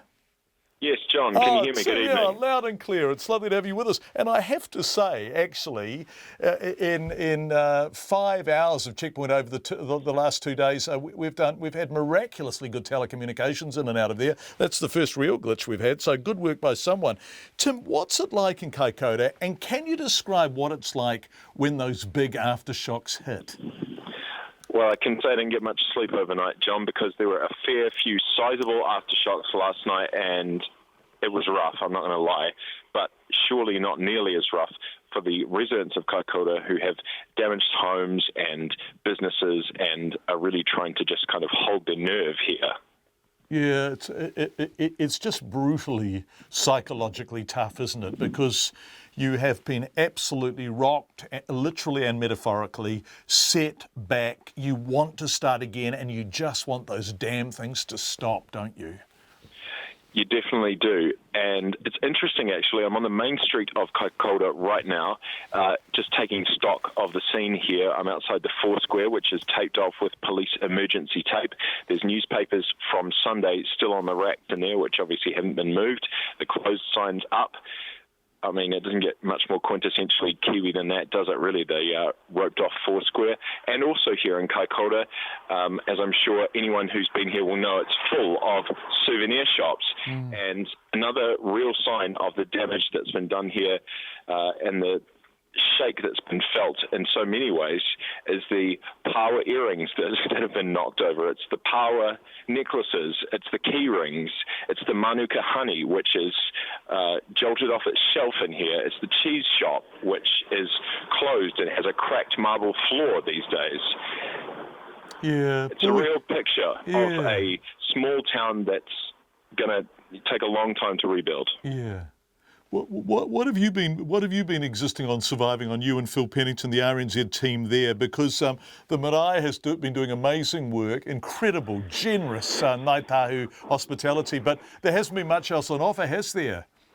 No, we drove past the fish and chip shop last night, which had opened up for Mike McRoberts of TV3, but sadly wouldn't oblige and feed us. So we had to head round to the marae, who very kindly gave us a little bit. Sorry, I need some clarification here. They fed McRoberts, but not you. Correct. I couldn't resist dropping that one in. Yes, they were there and operating for him, but couldn't stretch to a bit of fish and chips for us.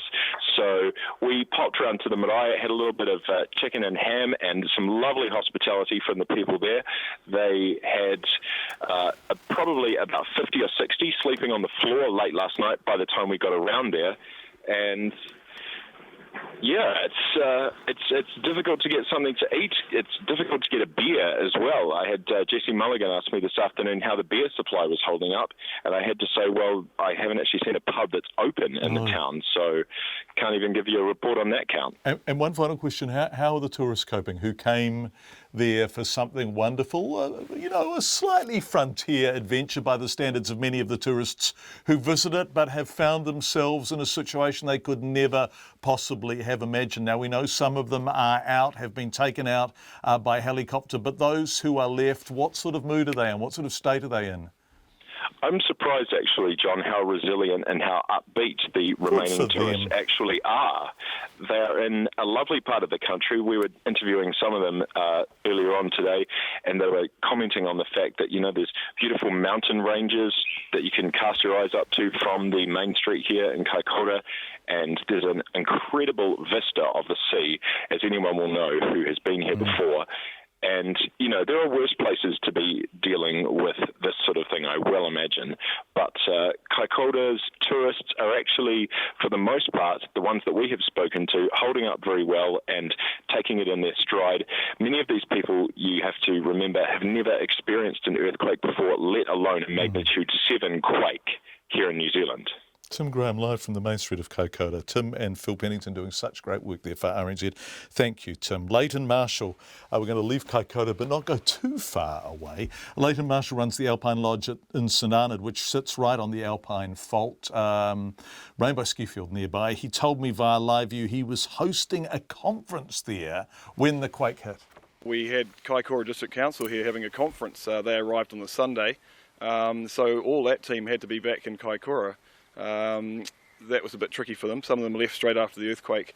I don't know how far they got. The next team that left at about 6:15 a.m.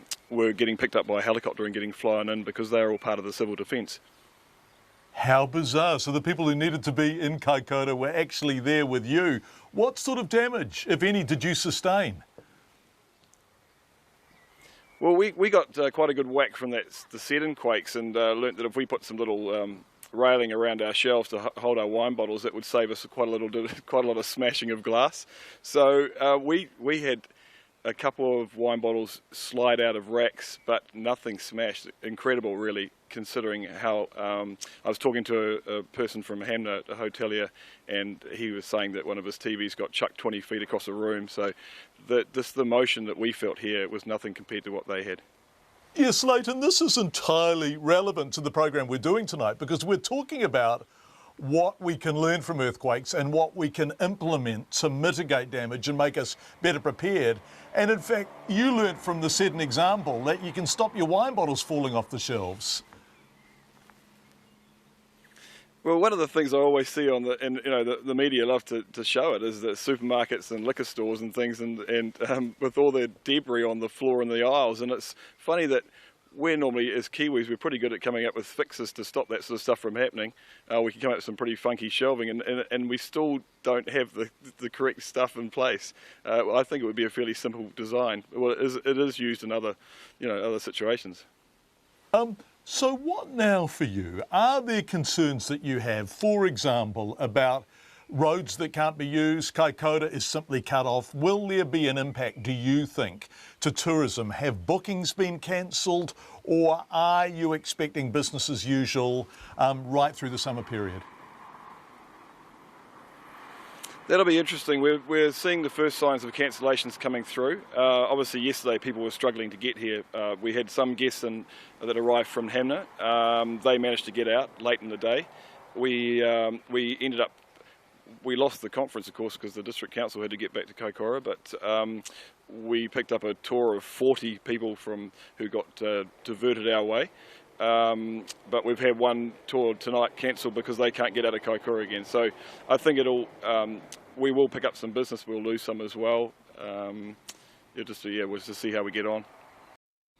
Leighton Marshall, see how we'll get on. There's lots of people saying that, determined to make the best of what circumstance and nature has thrown at them. Decisions about the long-term future for residents of the extensively damaged Mount Lyford village will be made next Tuesday. The small town suffered serious damage in yesterday's quake. Our reporter Conan Young is on his way there, but on the way he stopped in the Waio Valley where he met local Margaret Amuketi, who's been taking turns doing the cooking. G'day, how you going? I hear this is where you come for a good feed. Oh, right. What's the food like? Oh, it's good. We just made up lunch for the locals, and then we got things sorted out for the workers in there. So when they come in, they just pick their lunch and go on. Yeah, awesome. And so what's on the menu today? Well, we just made up sandwiches, mixed with everything, tomatoes, eggs, lettuce, whatever. Fruit, biscuits for the kids, whatever they want on the table, so it's all there. And is this difficult without power and whatnot? Oh, we're used to it. Yeah. So, we're all good.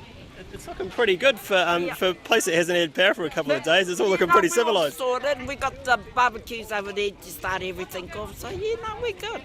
Cool. Yeah. And so, what's it been like for you? I guess it's a couple of nights ago now, isn't it? Is it memory still? Sleeping in our vans. One day, and I've got my car around there, so we've been sleeping in them. Yeah. So we can't go back into our house just yet. So you've been red stickered? Not yet. They're coming around shortly. The guy at the fire brigade's been around to check the chimneys and all that. So they've done that, so they don't do inside. So we're just waiting on for the others to come in. Right. And we got volunteers to clean up for us, so that's sweet. Happy with that. We don't have to do anything. Yeah. So our principal Mary said we don't have to clean. We've got somebody to come in and do that for you. So that's good. That's awesome. And so have you been back in since the quake? Been to get clothes and that, but haven't had a shower yet. So you and everybody else. Just a bit of deodorant now and again. So is that the thing you're looking forward to most? Yes. So I was told that we are going to get water on today. Yeah. So we'll be able to, have a wash up. Absolutely. Ready for today, ready for the afternoon, and then start thinking about cooking dinner. Yeah. And, we're all sweet. And so you'll be on dinner tonight as well? Yeah, we all take shifts. Yeah. And what's for tea? We don't know what we got for tea, so people are bringing things in from Hamner, Rotherham, Culverton. So everything's coming from there. So, that's good. So whatever turns up, we're going to have that for tea. And so people are actually making food and bringing it in? Some of them are. Well, one's free wall, like my freezer. That tipped over, so I had to empty that. So we just brought that here. This is where everybody's going to be fed, so you might as well bring it here and make use of it. So that's what I've done with my my frozen things, put them here, which it can be used there. I can always start all over again. You must be looking forward to having a sleep in your own bed. Oh no, it's all right in my car because I can sleep in there by myself. It's only a little wee thing. And so is it just yourself and Waio? You got family here as well? I've got family. I've got my daughter there and her 3 children. I've got there's one of them, my grandson there. And I've got my husband somewhere around. He just shot away when he's seen you. And how long have you lived here? 38 years. And I bet you never experienced anything like this. I have. Over in Blackball, that was years ago. They had a big one over there. I was over there. We went on a pool trip over there. And you happened to be there when they had an earthquake? Yeah, when they had the earthquake. And we had the pub. Well, that pub was all sorted. They had all their shelves blocked in, knowing they had the earthquakes. So nothing fell off their shelves. Wow, when was that? Oh, that was years ago, yeah. And what was it like when the quake happened in the middle of the night for you guys? It was scary because I was lucky to have my grandchildren with me, and they were frightened. Yeah. But they were just yelling, help, help. I said, everybody needs help, so just keep calm. So, we got on all right. Everybody just sort of in the middle of the road and see how everybody is, so it was good. Yeah, so we sort of met up all together on our street, see if everybody's okay. Yeah, then my daughter come up to see if we were okay because we had the children. And what's your house look like? Is there any damage? Or? Yes, my house is, but we're just waiting for them to check it out. What sort of damage? Well, my kitchen and my laundry, and because I got a wetback, and the chimney's given way there. And I've got another one in my dining room and lounge, which is one of back on from one another, and the things had stripped, so I only got the brick there. So that, and I've got about 4 broken windows. Yeah, so Mary's going to put a tarpaulin up just to stop the rain. Yeah. Luckily we got some fine weather, eh? Yeah. So so we'll just have to wait and see what they do. Yeah.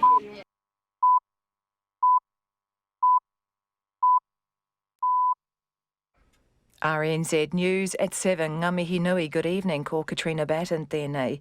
A high-rise building in central Wellington is at significant risk of collapsing after it was discovered a major structural beam has fractured like a bone. 3 homes near the building at 61 Molesworth Street and surrounding buildings have been evacuated, including the New Zealand Rugby and Red Cross buildings.